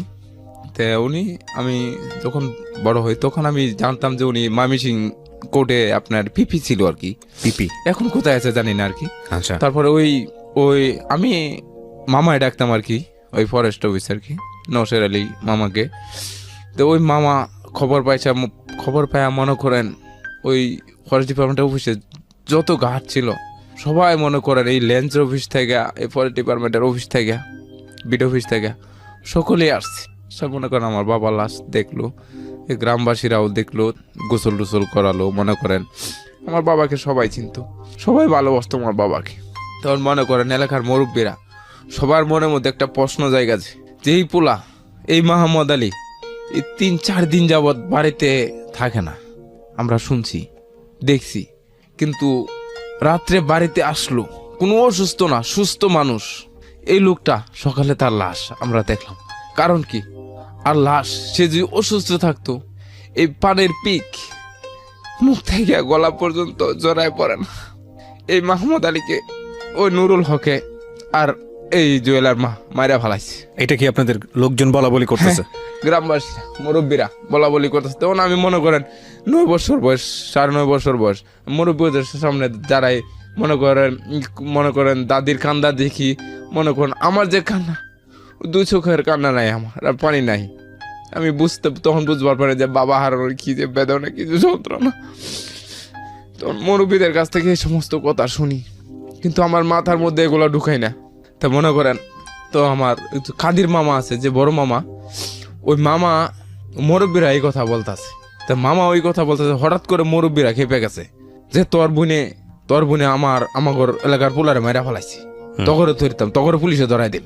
তখন মামা যায় পলাইছে। তখন মনে করেন মুরব্বীরা আর মনে করেন যে ফরেস্ট ডিপার্টমেন্টের ফরেস্ট অফিসার ছিল নরসার আলী, উনি মনে করেন আপনার এই কাপড়ের টাকা সম্ভবত ওই লোকে দিছে নাকি না মুরব্বীরা, এলাকার মুরব্বীরাই সম্ভবত গ্রহণ করছে, সঠিক মনে নাই আমার। তখন আমার বাবার যে গুরুস্থানটা খুঁজতে কবর যে করে যাচ্ছে, মনে করেন আমি ওই জায়গায় গেছি। ছোট একটা খেজুর গাছ ছিল, ওই জায়গায় দাঁড়ায় দাঁড়ায় দেখতে। তখন এই কবরটা খুঁজছিল আপনার। তখন একটা লোকে বলছে যে বাপ যে হারাইছো, বাপ বুঝবাই যে বাপ হারাইছো, তুমি এই জায়গায় শোয়াইবা। এই কথাটা আমার মাঝে মধ্যে মনে হইলে খুব কষ্ট হয়। তখন আমি যেখানে বুকার মতো দাঁড়াই এই কথাটা শুনলাম। তখন আমি আইসা গেছি ওইখান থেকে, মনে করেন আরো সমতুল্য পোলা বানাচ্ছে, ওদের সাথে খেলাধুলা করতেছি। তখন আপনার ওই যে ফরেস্ট অফিসার নরসের আলী, উনি আমার ডাইকা দিয়েছে, নিয়ে আপনার মাথার মধ্যে হাত, পিঠের মধ্যে হাত দিয়ে হাত বুলাইছে যে কান্দাকাটি করো না, কি করবা, এটা কপাল আছে, নসিব আছে। কিন্তু এই ফরেস্টের অফিসারে আমার মাঝে ওই লোকের সাথে রিলেশন ছিল, সম্পূর্ণ রিলেশন, সবকিছু ওই নরসের ফরেস্টরে জানতো। আপনার কিছু কথা মাঝখানে বলে ফালাইছি। কিছু সময় আমার মা আমার বাবার সাথে সকালবেলা যেতে হয় ফরেস্ট অফিসে, সারাদিন ওই জায়গায় কাজ টাজ করতো, ফরেস্টের অফিসে বুয়া হিসাবে কাজ করতো। মনে করেন ওই দিক দিয়ে মনে করেন টাকা দিত, এই চাউল কিনে দিত, রেশনের চাউল কিন্তু ফরেস্ট ডিপার্টমেন্টের লোকে তখন পাইতো, এখন পাই কিনা জানি না, তখন আর আমলে পাইতো আর কি। তা ওগুলা চাল দিত, তেল দিত, চিনি দিত, আটা দিত, ওগুলো আমার মা নিয়ে আইতো আর টাকা পয়সা দিত। তো এইভাবে মনে করেন আমাদের সংসার চলতো। আবার আব্বা মনে করেন মাস শেষে বেতন পাইতো আপনার 2,500 না 3,000 টাকা, তখন 3,000 টাকার মূল্য আছেন বহুত। তারপরে তখন আপনার এভাবে আমাদের সংসার চলতো। তো আপনার আব্বা মারা গেল, মারার পরে আপনার 7 দিন পর হয়তো চাল আনছি কিনা, হয়তো আটা আনছি কিনা, এভাবে আমি দাদির সাথে আমি সংসার চলতেছি। তাই আপনার এভাবে চলতেছে। তাই এক পর্যায়ে যে আপনার মনে করেন আমার 3 বছর পার হয়ে গেছে। আপনার পরে হঠাৎ করে ওই লোক, আমার মা ওই লোকটাকে নিয়ে, আমার মা আসছে প্রথম একা। 3 বছর পরে আসলো, তা সবাই মেনে নিল? হ্যাঁ, সবাই মেনে নিছে। মনে কেউ বলা বলি করতেছে যে অত বছর পর আসলো, ওইটা কই আসলি, কই গেছে, মনে সবাই জানাজানি মনে করে আসছিলাম এক জায়গায়। তখন গ্রামবাসী আইসি যে থাক, সমস্যা কি। হঠাৎ করে একদিন আমার মা যেহেতু আসছে, হঠাৎ করে একদিন আমাদের বাড়িতে একটা ডাকাতের আক্রমণ করে। এখানে একটু থামিয়ে আমি আপনাকে কিছু কোশ্চেন করতে চাই। আপনার মা যেহেতু ছিল না এবং আপনি যেহেতু বুঝেই গেছেন যে ঘটনাটা কে ঘটাইছে, ইন দ্য মিন টাইম কি আপনি আপনার ফ্যামিলির কাউকে এই বিষয়টা বলছেন যে আমি এরকম দেখছি রাতের বেলা নুরুল হককে বা এরকম? হ্যাঁ, আমি বলছি। কাকে বলছেন? আমার দাদির কাছে আমি বলছি। তো দাদি কি বলছিল এই ঘটনা? দাদি বলছিল যে দেখ, অন্তর ঘটনা ঘটেছে, ওর আমরা বিচার চাই। বিচার মনে করেন ওই মুরব্বীরা তো আগে বুঝে ভালাইছে যে বাদ দে, ওটা যা হওয়ার হয়ে গেছে। সবাই মেনে নিয়েছে? হ্যাঁ, মেনে নিয়েছে। কি কারণে মেনে নিয়েছে? মনে করেন এই মেন জিনিসটা হলো আপনার, ওর যারা বিচার করব ওরাই হচ্ছে ওর গোষ্ঠী। এখানে একটা কথা হয়তো ভাবে গুছিয়ে বলতে পারছে না। এখানে কথা হচ্ছে যে অর্থের জোর না থাকলে আসলে কোনো কিছুরই জোর থাকে না। যেই মানুষের কথা আমরা বলছি, সেখানে প্রায় প্রথম ঘন্টার প্রায় 40 মিনিট ধরে ওদের অর্থনৈতিক অবস্থা কি ছিল সেটার বর্ণনা দিয়েছে। কিন্তু একটা কথা আছে না যে অর্থই সকল শক্তির মূল। হ্যাঁ, এবং ওদের যদি সেরকম প্রপার্টি থাকতো তাহলে হয়তো বা ওরা বিচারের চিন্তাভাবনা করতো, এবং সেটাও যে আসলে উচিত না। একটা মানুষের ধারণাই হয়ে যাবে যে ঠিক আছে, আমার পয়সা নাই মানে আমি বিচার পাবো না। বিষয়টা এরকম না। বিচারের দ্বারস্থ হওয়া উচিত। কি হবে না হবে সেটা পরের বিষয়, বাট বিচারের জায়গাটায় যাওয়া উচিত ছিল। হ্যাঁ, তারপর 3 বছর পর আপনার মা ফিরে আসলো। আমার মা আসছে, যখন আমার সাথে একসাথে থাকতেছি, এবার মনে করেন 1-2 মাস পার হয়ে গেছে। তখন মনে করেন আমার লেখাপড়া আমি এইভাবে চালাই যাচ্ছি। তখন হঠাৎ করে মনে করেন আমাদের বাড়িতে ডাকাতের আক্রমণ। মানে ডাকাতের আক্রমণটা যে এটা আমি পরবর্তীতে বুঝতে পারছি। মানে আমরা যেহেতু এই জায়গায় ভিটার মধ্যে একা আছি, তখন ওই লোকে তার নিজস্ব লোক দিয়া আপনি আমাদের বাড়িতে ডাকাতের হামলাটা দিছে, যে আমরা ভয় পাই যে ওই লোকটাকে আমাদের বাড়িতে গার্জেন হিসাবে নিয়ে আসি। তো ওই প্ল্যান অনুযায়ী এই কাজটা করছে, তখন আমরা ভয় পেয়ে গেছি। তখন আমার মা ওই লোকটারে নিয়ে আইছি। কিভাবে যোগাযোগ করছে, সম্ভবত বাড়িতেই ছিল, তাই খেয়াল করিনি আর কি। তো ওই লোকের নিয়ে আমাদের বাড়িতে আমার মা থাকতেছে খাইতেছে। আমার ফুফু আচ্ছা আইসে যখন থাক, ভাই যখন একটা নাই, ভাই যখন মারা গেছে, এটাই ভাইয়ের মতো সব কিছু বুইলা আমরা সবাই ওর সাথে জীবনযাপন করতেছি। যখন আমি এইটে উড়ি, এইটে না ভুল বলছি, 9-এ ভর্তি হয়েছি, আচ্ছা, তখন আমার লেখাপড়াটা অফ, একবারে টোটাল অফ। তখন আমার মা এই ফাঁকে আমার যে ফুফুর ছোট ছেলে ছিল শফিক, ওনারে ভালুকা এক জায়গায় সিনেমা হলের মালিকের কাছে দোকান আছে, দোকানে গণস্থা হিসেবে দিত আর কি, কাজ করতো। তখন আমার ফুফাতো ভাই এই জায়গায়, তখন আমার মা প্ল্যান করে গেছে কি যে এই ওই জায়গাটাই আমার দিয়া ওই বাইটারে নিয়ে আইব আর কি, আমার ফুফাতো বাড়ি। তখন মনে করেন আমার ওই জায়গায় কমপ্লিট করে ফেলছে, আমার ওই জায়গায় দিয়ে ফেলো। তখন তো আমার লেখাপড়া আমি ওই জায়গায় রয়েছি আপনার 3 বছর। 3 বছর মধ্যে মনে করেন যা কিছু টাকা পয়সা দিত সম্পূর্ণ সব টাকা মায়ের কাছে। একটা গরু কিনছিলাম, এই গরু আমার মা বিক্রি করতো, ওই লোক করে নেয়া সংসার চালাইছে, খাইছে ফিরছে আর কি। তখন আপনার ওই লোকটা মনে করেন মাঝে মধ্যে আপনার গাছ বাগান থেকে যে ফরেস্ট ডিপার্টমেন্টের যে জায়গাটা ছিল, ওখানে মনে করেন 81 গাছ, আকাশমণি গাছ, ওইগুলা গাছ রাতের বেলা চুরি করে বিক্রি করতো। তখন মনে করেন ফরেস্ট ডিপার্টমেন্টের লোকে ধরতো। 13টা মামলা ছিল ফরেস্ট ডিপার্টমেন্টে, একটা মামলা ছিল ওই লোকের নারী নির্যাতন। ওই যে ওই নুরুল হকের বাড়ির পাশে একটা বাড়ি ছিল না, ওই বাড়ির ওই মহিলার সাথে একটা ঝগড়া হয়েছিল, ওরা নারী নির্যাতন মামলা দিছিল। একটা মামলা ছিল নারী নির্যাতন, আর 13টা মামলা ছিল ফরেস্ট ডিপার্টমেন্টে। খালি শুধু এই গাছ কাটতো চুরি করে এই নুরুল হক। আর তার ভাই আছে আর একটা, ওর ভাইও, ওটার নাম হচ্ছে জসিম। তারপরে আপনার 13 বার ধরে নিয়েছি, 13 বার জেল থেকে বার করতেছি। কত টাকা যাইবার পারে দৈনন্দিন মনে করেন আমার মা সমিতির থেকে টাকা ওটাই মনে করেন, এই আমি কিস্তি চালাই, মাও কিস্তি চালা, ও থাকে জেলে মনে করেন। আমি ঠিক বুঝলাম না, ওনার জেলের টাকা আপনারা দিবেন কেন? যেহেতু মারে বিয়ে করছে আমার মা, আমার মায়ের মুখের কথা আর কি। এর মাঝখানে আপনার মা ওকে বিয়েও করে ফেলেছে? হ্যাঁ হ্যাঁ হ্যাঁ, জানলেন ওই যে কিভাবে? ঢাকায় গেছিল গা, ওই যে বললাম না যে আমার মা এই 3 বছর পরে আইলো। 3 বছর পরে এসে কি আপনার মা বলেছে 3 বছর বিয়ে পর হয়ে গেছিল তখন? আচ্ছা, এসে বলছে যে উনি নুরুল হককে বিয়ে করছে। হ্যাঁ হ্যাঁ, আপনার পরিবার সবাই মেনে নিছে এটা? হ্যাঁ। নুরুল হক তো আপনাদের মতো অভাবী ছিল না, না, নুরুল হকের নিজের বাড়ি ছিল। হ্যাঁ হ্যাঁ। তো আপনার মাকে বিয়ে করার পরে তো নুরুল হকের ওইখানে চলে যাওয়ার কথা আপনার মার। হ্যাঁ, তো আপনাদের এখানে কেন থাকবে? এখানে থাকবো মনে করেন, আমি কথাটা বলতেছি। তখন মনে করেন এই আমি যখন ওই জায়গায় থাকি, তখন মনে করেন আমার ওই জায়গা থেকে টাকা দিই, মনে করেন ওই যে বাগানের গাছগুলো আছে যে এতটুক বড় বড় হয়ে গেছিল, এতটুক মোটা মোটা, তখন সরকার থেকে এই গাছগুলো ডাকে আর কি, গাছ কাটার জন্য যোগ্য হয় যখন, তখন সরকার থেকে আপনার তখন সরকারে নিত আপনার জনগণের কাছ থেকে শতকরা 75% নিত, শতকরা 25% জনগণে দিত, 75% সরকার নিত। তখন মনে করেন আমি টাকা পাইছিলাম আপনার ওই গাছ থেকে আপনার 35,580 টাকা। তখন মনে করেন ওই টাকাটি এই ফাঁকে আবার নুরুল হক জেল থেকে বেরিয়ে পড়ছে। জেল থেকে বেরোনোর পর যে আমার যে টাকাটা আপনার আমাদের এমপি আছে ডক্টর আমানুল্লাহ মানে যখন চেক বিতরণ করে ওই যে লাভংশের টাকাটা, তখন ওই আমানুল্লাহ সাহেব আমার হাত বলে মাথার মধ্যে হাত দিয়ে বলছিল যে ওই পোলাটা যখন এতিম, তুমি টাকা দিয়ে কি করবা? আমি ওই টাকা দিয়ে আমি গাড়ি কিনবো। গাড়ি কিনো না, অনেক কিছু করো, টাকা দেয়া জমি জোড়া কিনো, ব্যবসা বাণিজ্য করবা বড় হইয়া, এটাই তোমার দোয়া করে মাথায় হাত বলাই দিল ওই এমপি সাহেব। তখন ওই টাকা মনে করেন ওই লোকটা আমার কাছ থেকে কিভাবে নিব টাকা? তখন মনে করেন আমার এই যে অ্যাকাউন্ট করবো ব্যাংকে, মনে করেন ব্যাংকের অ্যাকাউন্ট করা ছবি দেখে মনে করেন আমার দেখে ব্যাংকে অ্যাকাউন্ট করতে দেয় না, যে ছোট এরকম মানুষের অ্যাকাউন্ট হবে না। কোন ক্লাসে পড়েন তখন আপনি? তখন আমি আপনার লেখাপড়া তো বন্ধ, 9-এ উঠে লেখাপড়া। আচ্ছা আচ্ছা। পরে আপনার ওই যে হাজি বিল্লাল আছেন না মাস্টার মামা, মামার ছোট ভাই জামাল হোসেন, এই জামাল মামা তখন মেম্বার, বিদেশ থেকে এসে মেম্বার হয়ে গেছে আর কি, নির্বাচন করছিল আর কি। তখন ওই মামা এসে পরে আমার অ্যাকাউন্টটা খুলে দিয়েছি। তখন অ্যাকাউন্টে মনে করেন আমার এই চেক জমা দিছি। তো পরবর্তীতে মনে করেন 4-5 সপ্তাহখানি পরে এই চেকটা বাগান হয়েছে, টাকা আসছে। পরে ওই টাকাটা আমার মা আমারে ভাইল দিয়া মনে করেন এর তরে একটা ঘড়ি কিনে দেব। তখন তো মনে করেন ছোট যে ঘড়ি পাইলেই মনে করেন পাগল, একটা কেসিউ ঘড়ি কিনে দিছিল। ওই কেসিউ ঘড়িটা এই আমার টাকার মধ্যে এই 35,580 টাকার মধ্যে আমার শুধু এই কেসিউ ঘড়িটা ছিল আর কি। পরে আপনার এই একটা ঘড়ি কিনে দিয়েছি, ঘড়ির লোভে মনে করেন সম্পূর্ণ টাকা আমি আমার মার হাতে তুলে দিছি। তো তত বুঝার পরে যে আমার এভাবে ধ্বংস হইব টাকা। তখন মনে করেন যে টাকাটা নিছি নুরুল হকে, এই নুরুল হকের টাকাটা দিছি আপনার ওর চাচাতো ভাইয়ের কাছে, নুরুল হকের ভাইয়ের কাছে। ও জুয়া খেলাইছে, ওইটা যাবো বিদেশ। তো নুরুল হক যাকে আপনি দেখলেন আপনার কথা অনুযায়ী আপনার বাবার খুনি, তো ওর সাথে কথা বলতে, ওর সাথে মানিয়ে চলতে, এটা তো মানে মন থেকে আসার কথা না আসলে। হ্যাঁ না, আমি তখন তো ভুলে গেছি, তার তখন এটা আমার বিবেকে বাধা দেয় নাই।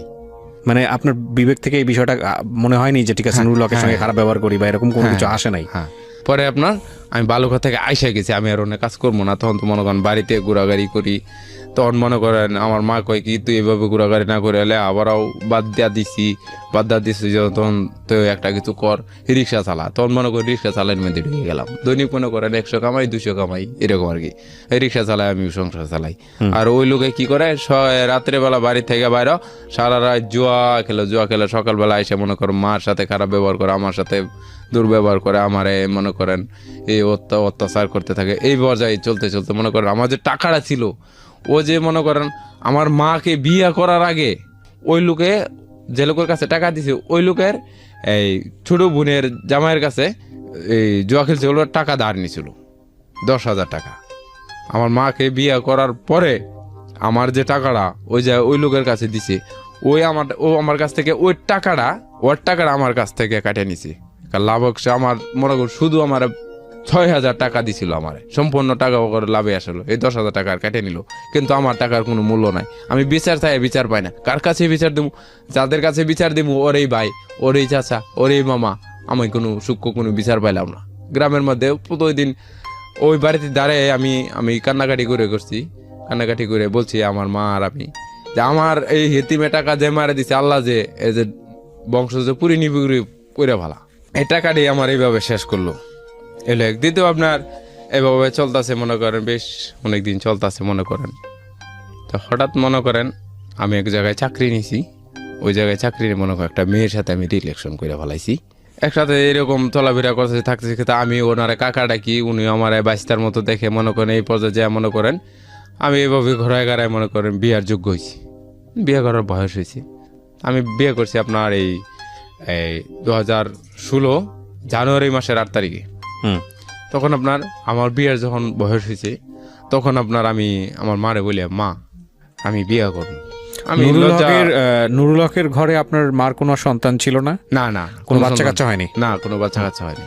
তারপরে আপনার আমি মারে বললাম যে মা আমি বিয়ে করো। তখন মা কইল কি যে তোর কাকা আছে নুরুল হক, আমি কাকা ডাকি, তো তোর কাকা যখন আছে তোর কাকারে কয়। আমি কইতাম কি তুমি কইবা? আমার মারে কইছি তুই কইবি, আমি কইতাম কে করা আচ্ছা যা কইব না। তা হঠাৎ করে আমার লগে একদিন ঝগড়া লাগিয়ে গেছে নুরুল হক, যে ওর যে একটা মামলা ছিল, এই সম্পূর্ণ মামলা আমার বাপের অবদান দিয়ে আমি শেষ করছি। 13টা মামলা ফরেস্ট ডিপার্টমেন্টে ছিল, এই 13টা ফরেস্ট মামলা আপনার আমি আমার বাপের অবদান দিয়ে শেষ করছি। ওকে 13টা মামলা থেকে আপনি বের করছেন? হ্যাঁ। কেন করছেন? মনে করে যে আম্মার সাথে আম্মা আমারে বললো যে দেখ তোর বাহের অবদান দে, একটা কিছু করুন যা, দেখ কোন আঙ্গর সংসার আছে। আপনার বাপকে খুন করছে আপনি, তো সেখানে তার বাবার অবদান দিয়ে আপনি তাকে সেভ করবেন? এটা মা বলতাছে এখন আর কি।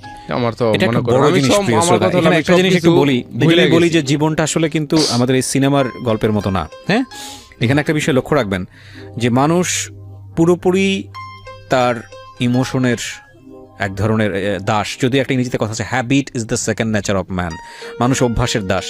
এটা যেমন সত্য, তার চেয়ে ভয়ানক রকমের সত্য হচ্ছে ইমোশন যখন থাকে না তখন ওই জিনিসটা আর কাজ করে না। আপনি যদিও জানেন যে হ্যাঁ আমার বাবার খুনি সে, ওই সিনেমায় বলে দেখবেন যে বছরের পর বছর, মাসের পর মাস নায়ক ক্ষেপে আছে প্রতিশোধ নেবার জন্য, কিন্তু বাস্তবতা হচ্ছে এটাই যে ফিলিংসটা যাদের ভোতা হয়ে যায় তারা আসলে আর ওই জায়গাটায় শির দ্বারা সোজা করে দাঁড়াতে পারে না।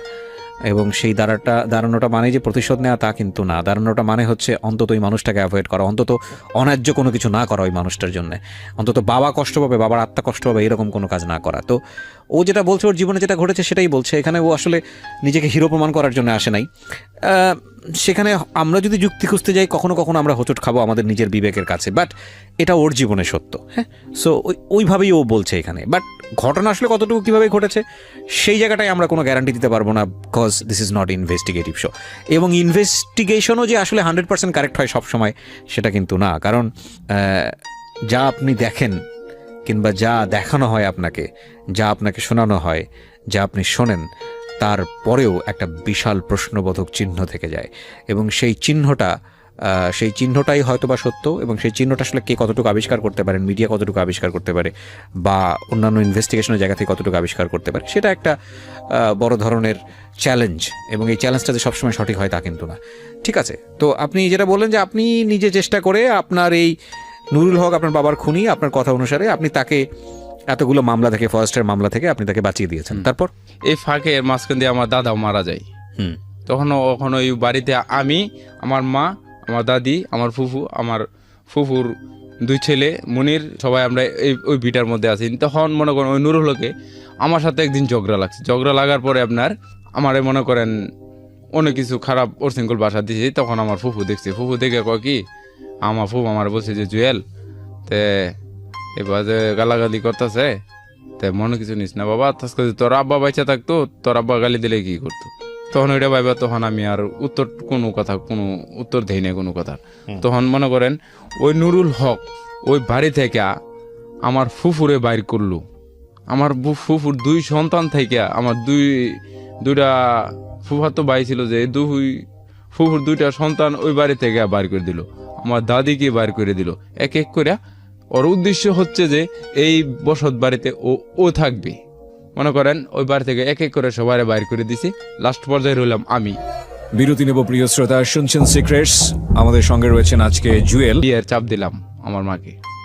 তখন আমার মা বিয়ে করাইবো, নুরুল হকে বিয়ে করাবো না। তখন মা গেছে মামাগোর কাছে, যে বাইক না রে বিয়ে করাবে, বিয়ে করাও, তোমার বাইক না বিয়ে করবো। আমার মামারাও কইতাছে, মানে সবাই মন থেকে ভুলে গেছে আর কি, এই ঘটনাটা যে আমার বাবারে যে মাইরা ফেলাইছে। তখন ওই নুরুল হকের কথা কয় আমার মামা, যে জামাইরে কইছে আইতো, জামাইরে লইয়া আয়া ফুলারে লইয়া বিয়া শাদি করাই দেনে। তখন 3-4 দিন পরে নুরুল হক আমার মামা ফোন দিয়ে নিছে, নিয়ে আপনার বলছে যে অন্ত ফুলা ডাঙ্গর হয়েছে, বড় হয়েছে, অন্ত বিয়ার যোগ্য আছেন, তো বিয়ার শাদি করাই। পরে ককি জুয়েল কু নুরুল হকে বলতেছে, জুয়েল বাজারে আছে, খবর জানেন বিয়া করাম। পরে মামা ফোন দিছে যে তুমি কই, আমি কই মামা আমি তো বাজারে, তুমি আমাদের বাসায় আও তাড়াতাড়ি। পরে যাইছি, পরে নুরুল হকে আমার বলতেছে জুয়েলে বিয়া করামু, শর্ত একটা। পরে আমি এমনি হাসি হাসে বলি যে এই কি শর্ত আপনার? শর্ত আমার একটাই, তোমার জায়গা সম্পন্ন যেটি আছে, এই যে ফরেস্ট ডিপার্টমেন্টের যে জায়গাটার কথা বললাম আর কি আপনার 100 বছর রিলিজ, হ্যাঁ, ওই 3 একর 26 শতাংশ জায়গাটাই সম্পন্ন জায়গা উনারে আমি লিখে দিলে উনি আমারে বিয়ে করাই দিব। তখন আমি ওই জায়গায় আমার 3 একরে কত বিঘা হয়? এই 49-50 কাঠা আর কি, অনেক বড় জায়গা। হ্যাঁ, পরে আপনার এই জায়গাটা কি করতেন? এই জায়গাটায় কি করতেন? ওই জায়গায় মনে ওই যে ফরেস্ট ডিপার্টমেন্টের থেকে কাজ দিত, চারা দিত, আকাশমণি, ইউক্যালিপটাস, এগুলো ফলাতেন। হ্যাঁ, ওগুলাই চারা দেখাশোনা করতাম, চারা ওগুলাই মনে করেন বড় হইতো, গাছ টাছ কেটে নিত আর কি। কেন কোনো ফসল ফলাতেন না? হ্যাঁ, ফসল হইতো আর কি। আচ্ছা, ঠিক আছে। তো এই জায়গাটা আপনাকে লিখে দিতে বলতেছে? হ্যাঁ, আমার ওই জায়গাটা লিখে দিতে বলতেছে। তখন আমি উঠে বলি কি, তখন আমার বিবেকে বাধা দিছি। কার নামে ছিল জায়গাটা? এই জায়গাটা প্রথম ছিল আমার বাবার নামে, এখন আমার নামে। আব্বা মারা যাওয়ার পরে। আপনার নামে কিভাবে হয়? আব্বা মারা গেছে, মারা যাওয়ার পর মনে করেন আমার এই ফরেস্ট ডিপার্টমেন্ট থেকে আমার মাকে দেয় নাই। যে মহিলা মনে করেন আর একটা পরপুরুষের সাথে বাইকে গেছে, সেটা অন্য হিসাব, আপনাকে দিছে ফরেস্ট ডিপার্টমেন্ট। হ্যাঁ, ফরেস্ট ডিপার্টমেন্ট আমার মাকে না দিয়ে আমাকে দিছে। ঠিক আছে, তো জায়গাটা আপনি দিলেন না, তারপর কি হলো? হ্যাঁ, তারপর আমি বললাম যে তুমি আমার জন্মদাতা পিতা না, আর তুমি আমার বিয়ে করাবে দেখেই তোমার আমার জায়গা সম্পূর্ণ লিখে দিতে হইব। আমি জায়গা লিখে দিব না, তোমার বিয়ে করানোর দরকার নাই। তখন তো আমার দিকে চাইতে গেছে, মামার বাসায় মনে করেন আমার ধরে বইছি। কার বাসায়? মামার বাসায়? হ্যাঁ, মামার বাসায়। তারপরে আপনার আমি ওইখান থেকে কান্দাকাটি করে আইসা পড়ি। এসে পরে মনে করেন গ্রামের মধ্যে সবাই জানাইছি। মনে করেন ওই ফাঁক দিয়া আমার মার কাছ থেকে ওই যে আপনার প্রথম অবস্থায় ছিল ওই জায়গাটা আমার নামে, দ্বিতীয় পর্যায়ে যে আমার এই জায়গাটাকে 2-3 নামে দিতে হইব, তখন আমি 2 নামে দিছি, আমার মার নামে আর আমার নামে। সরকার থেকে চাপ যায় আর কি, যে যার নামে একটা ছিল ওই জায়গায় 2 নাম দিতে হইব, যার নাম 2 নাম ছিল জায়গায় ওইটা 3 নাম দিতে হইব। তখন আমি 2 নাম দিছি, আমার মার নামে আমার নামে। ওই কেমনে জানি খুঁজ পাই মনে করেন আমার মার কাছ থেকে দস্তখত নিছে গা, ওই জায়গায় মনে করেন হ্যাঁ রেজিস্ট্রি করে আলাইছি অর্ধেক। তখন তো আমার মাথা নষ্ট। তখন আমি মনে করেন ওনে যাই নেতাগর কাছে যাই, এই ঘটনা যে কাকা এই ঘটনা, তোরা কি করবি, এটা এমনিতেই বাদ হয়ে যায়। পরে আর কার্যকর করবার পারে নাই। ফরেস্ট ডিপার্টমেন্টে আমি দাবি দিছি, পরে ফরেস্ট ডিপার্টমেন্ট থেকে ওই এটা কাগজটা নষ্ট হয়ে গেছে, পরে আর এটা কার্যকারী করতে পারে নাই, জানাজানি হয়ে গেছে। পরে আপনার এভাবে চলতে থাকে আপনার বছরখানি, এভাবে একের পর এক আমার উপর অত্যাচার। এদিন ধাও লইয়া দৌড়ায়, এদিন লাঠি লইয়া বাইর হয় যে আমার জায়গা দিবে কি না, আমি এত বছর রয়েছি, তুই আমার দিবে কি না জায়গা কর, আমার দিকে ধাও লয়ে যা, লাঠি লয়ে যা। এই অবস্থা গ্রামের সবাই দেখছে। আমি গ্রামের মধ্যে বিচার চাই, বিচার কেডায় বিচার করব? তার চাচাতো ভাই হয়েছে নেতা, তার মামা হয়েছে নেতা, তার ফুফা হয়েছে নেতা, তারাই সব কিছু, আমার জন্য কোনো কিছু ক্ষমতার কোনো কিছু নাই, তা আমি বিচার পাই না। এইভাবে চলতে থাকে মনে করেন বছরখানি চলতে চলতে মনে করেন এক পর্যায়ে যাই আপনার এক জায়গায় মাইয়া একটা দেখছি আমার মা, ওই জায়গায় আমার মা বিয়ে করাইব। তখন তো মনে করেন ওই জায়গায় বিয়ে করাইব, আর মাঝখানে দিয়ে ও কেছে কি বাড়িতে মনে করেন তালা দিয়ে কি এই বাড়ির মধ্যে কোনো বিয়া হইব না, বিয়া কই করব না করব এটা দেখার বিষয়, মানে যে দূরে থেকে বিয়ে করুক। আমাদের বাড়ির পাশে এই বাড়ি, নাম হচ্ছে কাজল খান, কাজলের বাড়িতেই, কাজল মামার বাড়িতেই আপনার আমার বিয়েটা হয়। এই কাজল মামায় মনে করেন টাকা পয়সা লইয়া, আমার কাছে টাকা পয়সা লইয়া আমার লিয়ে মনে বাজার টাজার করিয়া। ঠিক আছে, আপনি অন্য কোনো জায়গায় বিয়ে করেন, কষ্টের জায়গা, যে কারণে আপনি বললেন।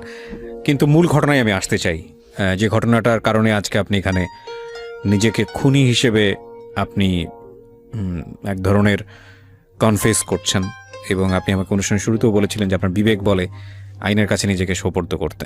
আমি সেই ঘটনাটায় আসতে চাই। আমি ব্যাকগ্রাউন্ডটা বুঝে গিয়েছি আসলে কি হচ্ছে, আমার মনে দর্শকরাও শ্রোতারাও যারা আছেন তারাও বুঝে গিয়েছেন। বিয়েটা হলো, তারপরে আপনার বিয়ে হওয়ার পরে মনে করে ব্যবহার সংসারটা দিয়ে চলতে থাকে। আমার মনে করেন আমার মা, মনে করেন আমার যে আপন মা, আমার মার সাথে আমি এক সপ্তাহ খাইবার পারি না ওই লোকের কারণে, আলাদা খাইতে হয়েছি। তখন এইভাবে আমার সংসার আমি 2 মাসের মধ্যে মনে করেন 2-3 মাসের মধ্যে মনে করেন আমার সংসার আমি নিজেও যে গড়ায় ফেলাইছি।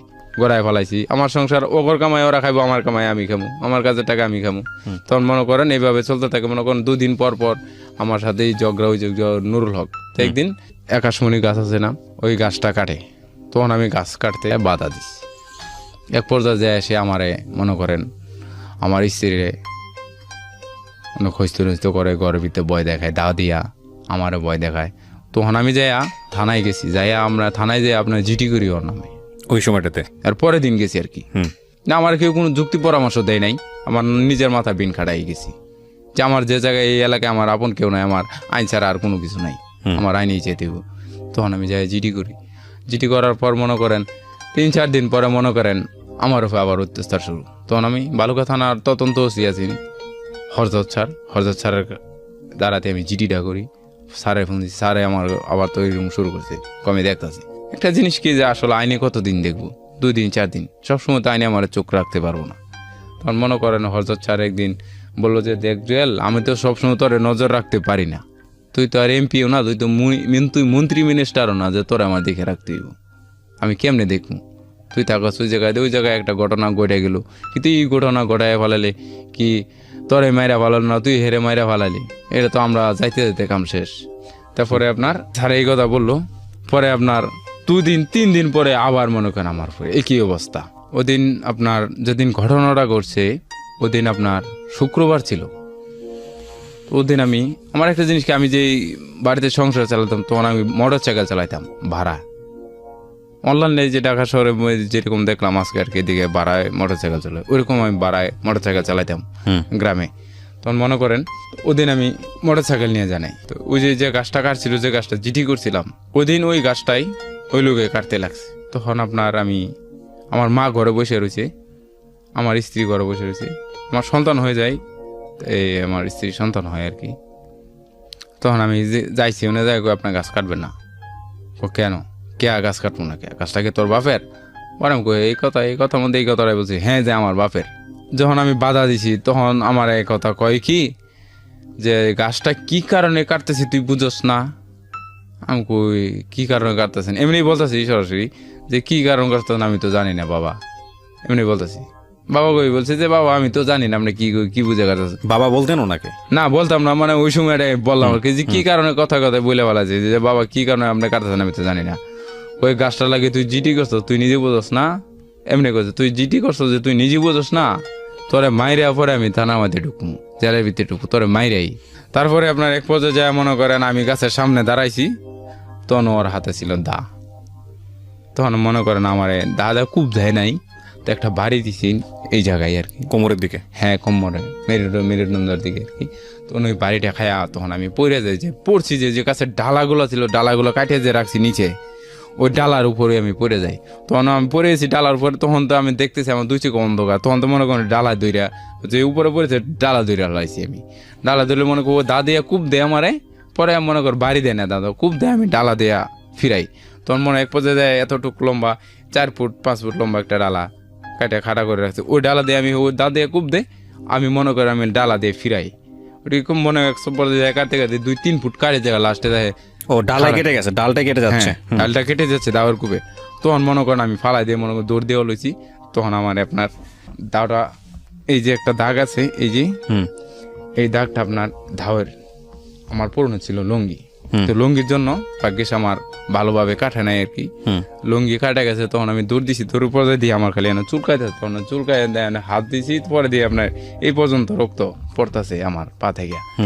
পরে মনে হয় আমি ঘুরে গেছি যে আমার রক্ত বাইরের করে আলছো, শুয়োর বাচ্চা তোরা খায়ালবাম, আমি এই কথা কইছি। প্রিয় শ্রোতা, এই পর্যায়ে আমরা ছোট্ট একটা বিরতি নেব। আপনারা শুনছেন secrets, Dhaka FM 90.4 A with me RG Kibria. Please stay tune. দাও ধরার যে হাতের মধ্যে আঘাত করে ফেলাইছি, আমি দাটা নিয়ে গেছি। তখন মনে করি যে এক হাতে মনে করেন বাড়িটা লাগছে, এক হাতে ডান হাতে বাড়িটা লাগছে, বাম হাতে আরেকটা লাঠি ধরেছে। তখন মনে করেন আবার আমার উপরে বাড়ি শুরু, তখন আমি আর ডিল দিই নাই, আমি ফিরাইছি আর খালি দাও দাও খুব দিছি। কোথায় মেরেছেন? প্রথমটা লাগছে আপনার হাতের মধ্যে, দ্বিতীয়টা লাগছে আপনার গাড়ির মধ্যে, তৃতীয়টা মাথাত, এরকম এই জায়গায় ওই জায়গায় আপনার মানে এগুলো কি একদম 5টার উপরে হবে, মানে কেটে যাচ্ছিল আপনি যখন করছেন এই জিনিসটা? হ্যাঁ আমার মনে আছে আপনার 5 নাম্বারের কূপটা স্পষ্ট মনে আছে আমার, এই যে এই জায়গাটাই মাথার মাঝখানে। জি, মাথার মাঝখানে। তখন বুঝতে পারছিলেন না যে এই এত বড় একটা ঘটনা আপনার হাত দিয়ে ঘটতেছে? না, এটার পরিণতি ভয়াবহ হতে পারে।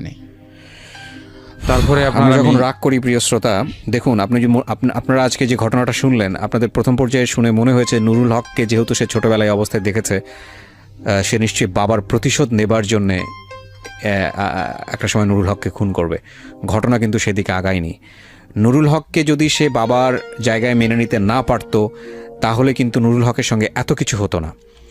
এবং সে একসময় মেনে নিয়েছে, ভুলে গেছে, ইমোশনের জায়গা থেকে ভোতা হয়ে গেছে।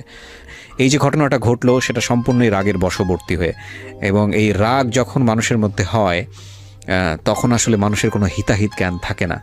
আমরা রাগ প্রশমন করার জন্যে অমানুষ হয়ে উঠি, পশু হয়ে উঠি। পশু বলাটা উচিত হবে না, কারণ পশু তো আসলে, পশুর যে এথিক্স সেটা ভয়াবহ রকমের এথিক্স। ওরা শুধু ক্ষুধা লাগলেই আক্রমণ করে, এছাড়া ওরা কারোর প্রতি আক্রমণ করে না। কিন্তু মানুষের যে ক্ষুধা সেটা তো অনেক বড়। যাই হোক, বুঝতে পারছি যে ঘটনার পরেই আসলে আলটিমেটলি উনি ডেড হয়। আপনি হয়তো এটাই বলবেন, তারপরেও একটু শুনি আপনার কাছ থেকে কি হলো এরপরে। তারপরে আপনার যখন ও মাটিতে, আমার স্পষ্ট মনে আছে যখন আমার এই ঘটনা ঘটে যায়, তারপরেও কিন্তু আমি বুঝতে পারিনি এত বড় দুর্ঘটনাটা ঘটে গেছে।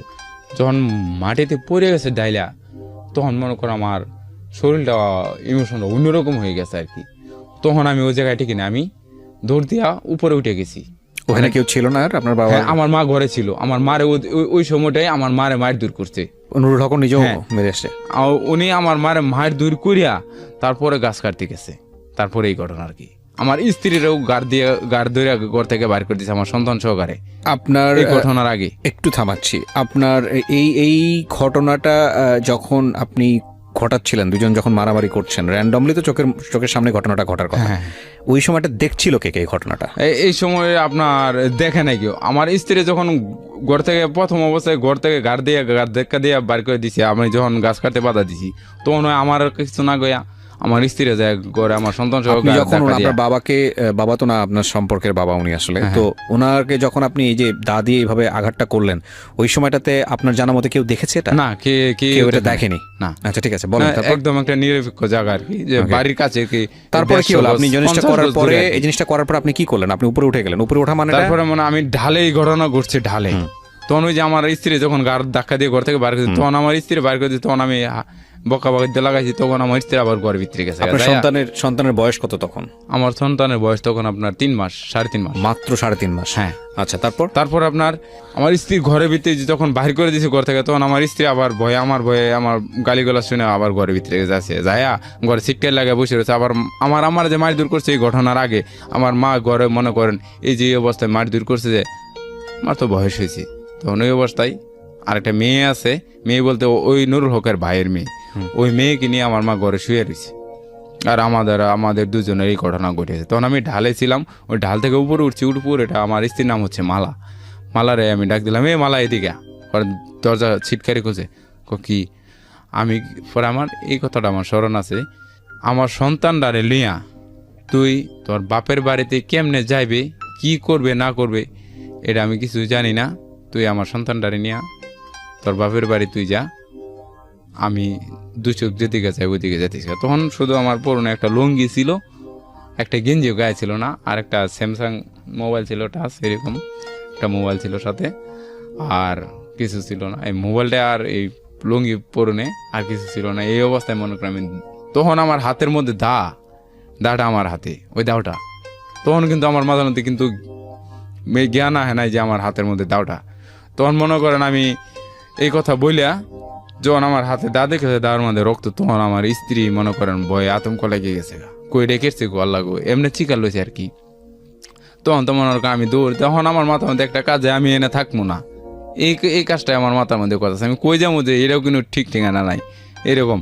এরপর যে মনে করেন আপনার এই 200-300 গজ দৌড় দিয়ে গেছি, দৌড় পেরে যাইতেছি আপনার যায়, তখন একটা বনের ভিতরে আমাদের বাড়ির কাছে বন আর কি, বনের ভিতরে যায় যে ঢুকে গেছে, তখন থেকে আমার হাতের মধ্যে পরে দাঁড়া ওই বনের মধ্যেই ফালাই, এই জঙ্গলার ভিতরে ফালাই দিয়া মনে করেন দৌড় আপনার আমি ওদিন একটানা দৌড় দিচ্ছি আপনার 7 কিলোমিটার দৌড় পাড়ে আসছি আমি।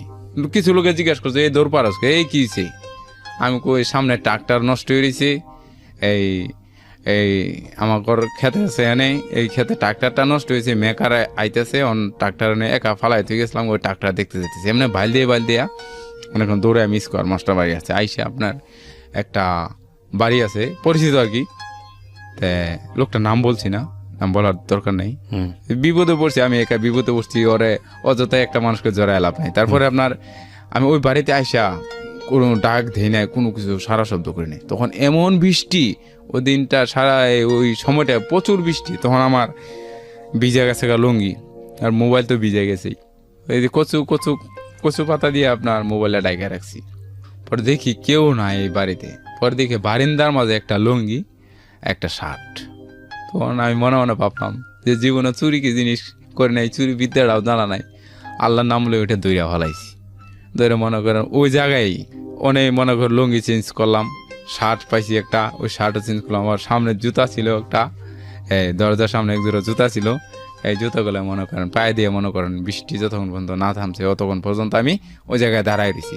ততক্ষণ পর্যন্ত এই রুম থেকে ঘর থেকে একটা লোকও বাইরেছি না, যখন না বাইরেছে তখন বৃষ্টি যখন কমে গেছে তখন আমি বাইরে পড়ছি। মানে লাশটা ওই বৃষ্টির মধ্যেই পড়েছিল? হ্যাঁ, লাশটা বৃষ্টির মধ্যে, তখনও তো লাশ না আলটিমেটলি, আমি যত জানি পত্রিকার যে রিপোর্ট আমি পড়লাম, রাইট, তখন পত্রিকার যে রিপোর্টটা পড়লাম সেটা হলো যে ওই অবস্থায় তাকে হাসপাতালে নিয়ে যাওয়ার চেষ্টা করা হয়েছে। হ্যাঁ, নিয়ে গেছিল, নিয়ে যাওয়ার পরে ওইখান থেকে মৃত ঘোষণা করে, ওখান থেকে মানে নিয়ে যাওয়ার পথে আসার পথে মারা গেছে আর কি। আচ্ছা, নিয়ে আসার পথে আবার মানে নিয়ে যাওয়ার পথে মারা গেছে। বালুকা মেডিকেলে নিছে প্রথম, সরকারি হাসপাতাল, ওখান থেকে নেওয়া মনে কর ময়মনসিংহ মেডিকেল কলেজে আছে আর একটা, ওই জায়গায় নেওয়ার পথে পরে মারা গেছে অর্ধেক রাস্তায় যাইতে। এটা জানলো কিভাবে যে এই খুনটা আপনি করছেন? কারা? ওরা সবাই জানলো কিভাবে যারা নিছে? ওই যে আমি আমার স্ত্রীর ডাক দিয়ে বললাম না, তখন আমার স্ত্রী চিল্লা ফেলা লাগাইছি, তখন তো আমার মা ঘরে শুয়ে রয়েছি পাশের রুমে, তখন আমার মা দৌড় পেরে আসছে, তো ঘর থেকে বাড়িছি, দৌড় দিয়ে দেয় এই ঘটনা। তারপরে আপনার আমি ওইখান থেকে আইসা আপনার কিছুদিন গাজীপুর থাকি, গাজীপুর থেকে না আমার বন্ধু হয়। আপনি আমার এই অনুষ্ঠানটা শোনেন কত বছর যাবত? আমি আপনার শুনতেছি 4 থেকে 5 বছর। 5 বছর যাবত। আপনি ওই ময়মনসিংহের ভালুকা থেকে ওইরকম একটা জায়গা থেকে আপনি রেডিওতে শুনতে পারতেন এই অনুষ্ঠান? হ্যাঁ হ্যাঁ। আচ্ছা, যে প্রশ্নটা আমি আপনাকে করব সেটা হচ্ছে যে এই খুনটা করার পরে কি আপনার মার সঙ্গে আপনার যোগাযোগ হয়েছে, ফোনে কথা হয়েছে? না, আজ পর্যন্ত কোনো কথা হয়নি? কারোর সাথে কোনো যোগাযোগ নাই। এটার কি মামলা হয়েছে? আমি মানে যে যখন হরজত ছাড়ছিল তদন্ত হয়েছি, তখন ওই হজরত স্যারের সাথে আমি এক লোক দিয়ে আমি একটা লোকের সাথে খবর রাখতাম, ওই লোকটা নাই, ওই লোকটা বিদেশ গেছে। তারপর থেকে মনে করি 1.5 মাস আর কি, 1.5 মাসের যে ঘটনার পরে 1.5 মাস আর কি, 1.5 মাস খবর রাখতে পারছি আর কি। ওই 1.5 মাসে কি জানছেন আপনি? 1.5 মাসে জানছি আমার মা বাদী হয়েছে। আপনার মা আপনার এগেইনস্টে বাদী হয়েছে? হ্যাঁ, বাদী হয়ে সে তারপরে মামলা ওর করেছে। ভাই আছে আর একটা নুরুল হকের ভাই জসিম, তা আপনার ওই বাদী হয়েছে, আর বোন আছে আর একটা, ওই বাদী হয়েছে। কিন্তু এক একজনের এক এক কথা আর কি, যে নিজে চোখে দেখা যে কথা সেটা আপনি জানেন না? হ্যাঁ, জানি না আর কি। তার মানে আপনি যতটুকু জানেন সেটা হচ্ছে বিভিন্ন মাধ্যমে যোগাযোগ করে যে আপনার নামে মামলা হয়েছে এবং সেখানে আপনার মাই হচ্ছে বাদী। হ্যাঁ, এবং আপনি বাড়িতে আর যেতে পারেন না। আপনার সন্তানকে দেখার সুযোগ হয়েছে এরপরে? আর না, আমি এই পর্যন্ত আমার সন্তানকে দেখতে পারিনি। ওই যে লাস্ট দেখলেন, এরপর আর দেখেন নাই? শুধু আমার একটা কথা মনে আছে, আমার স্ত্রীর কুলের মধ্যে আমার সন্তানটা। বয়স কত এখন? এখন আমার সন্তানের বয়স আপনার প্রায় 2 বছর কাছাকাছি।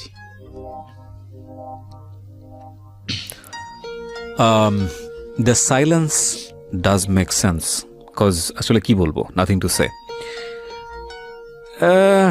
মানে আপনাকে আমি কোন অ্যাঙ্গেল থেকে আসলে আজকের এই অনুষ্ঠানে উপস্থাপন করব, সেটা একটা বড় ধরনের চ্যালেঞ্জ ছিল আমার জন্য। মানে আপনি তো ওই সিনেমাটিক হিরো না যে বাবার খুনের প্রতিশোধ নিয়েছেন, সেই জায়গাটা থেকে মানুষজন আপনাকে অন্তর থেকে অন্যভাবে দেখবে। আপনার রিয়েল লাইফে যা ঘটে গেছে সেটা হচ্ছে একটা সময় এই মানুষটাকে মেনে নেয়া। নিজের মাকে কখনো প্রশ্ন করেছিলেন যে মা, আমি তো জানি আমার বাবার খুনিকে, তুমি কেন এই খুনিটারে বিয়ে করলা? বা হ্যাঁ, কেন আমি আমার মাকে বলছি। প্রশ্ন করছিলেন? সেটা কবে করছিলেন? এটা করছি আপনার তখন আপনার 2007 সাল হবে। বা আমি সেটা জানতাম 7 সালের কথা না, তাহলে আপনার মার বৈবাহিক সম্পর্কে থাকা অবস্থায় আপনি প্রশ্নটা করে আপনার মা কি উত্তর দিয়েছিল? সম্পর্ক থাকাকালীন আমি জিজ্ঞাসা করিনি আর কি, যখন আমার মা ওর লোকের সাথে পালায় যায় আর কি, তারপর আমাদের বাড়িতে এসে থাকা খাওয়া, সেটাই বলছি আমি। ওইটা আমি জিজ্ঞাসা করলাম যে কি মা উত্তর দিয়েছিল? উত্তরটা দিয়েছিল যে যা হবার হয়েই গেছে, একটু ভুলে থাকার চেষ্টা কর।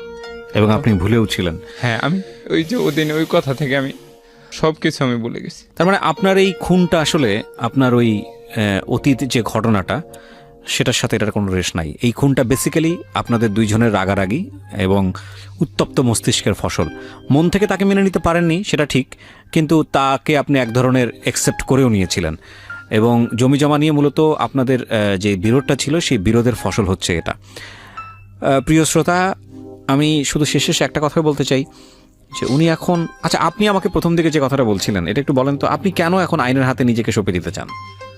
আমি আইনের হাতে আত্মসমর্পণ করতে চাই যে মানুষ মারতই মরণশীল, হায়াত মতের মালিক হয়েছে আল্লাহ। যে আসলে একটা জিনিস কি, আমি যে এত বড় একটা অন্যায় কাজ করেছি, কিন্তু কেউ কোনো দিন জানেও নাই, কারো কাছে কোনো দিন আমি ভয়ে বলিও নাই, যেটা নিজেদের মধ্যে এটা ভুল বুঝাবুঝির কারণে। না, কিন্তু আপনাকে নিয়ে তো রিপোর্ট হয়েছে পত্রিকায়, আপনি সেটা দেখাচ্ছিলেন একটু আগে আমাকে। হ্যাঁ, তার মানে সবাই জানে এই খুনটা আপনি করেছেন? হ্যাঁ, সবাই জানে, কিন্তু সবাই জানে মনে করেন আমি খুনটা করছি, আসলে খুনটা আমি করছি। তাই মনে করেন এটা যে রাগারাগির মধ্যে এরকম হয়ে গেছে, যে আমাদের দুজনের ঝগড়ার কারণে এরকম হয়ে গেছে, এই কথাটা কেউ জানে নাই। আলটিমেটলি জানে অন্য কিছু। না, আপনার কথা অনুযায়ী আপনি যেটা বললেন সেটা হচ্ছে, আপনি আমাকে ফোনটা একটু ওই যেই লাইনটা আপনি রিপোর্ট হয়েছে আপনার, সেই লাইনটা একটু দেখাবেন। আমি এটা আসলে পড়ে শোনাতে চাচ্ছিলাম না, দিস ইজ আনঅফিসিয়ালি আপনারা নেবেন বিষয়টাকে। উনি আমাকে যে রিপোর্টটা দেখাচ্ছে এটা আসলে কোন পত্রিকার উনি বলতে পারেন না, তবে এটা যে একটা রিপোর্ট এটা দেখে বোঝা যায়। আমি একটু পড়ে শোনাতে চাই আপনাদেরকে যে মানে এই ঘটনার পরে রিপোর্টটা আসলে কি হয়েছে।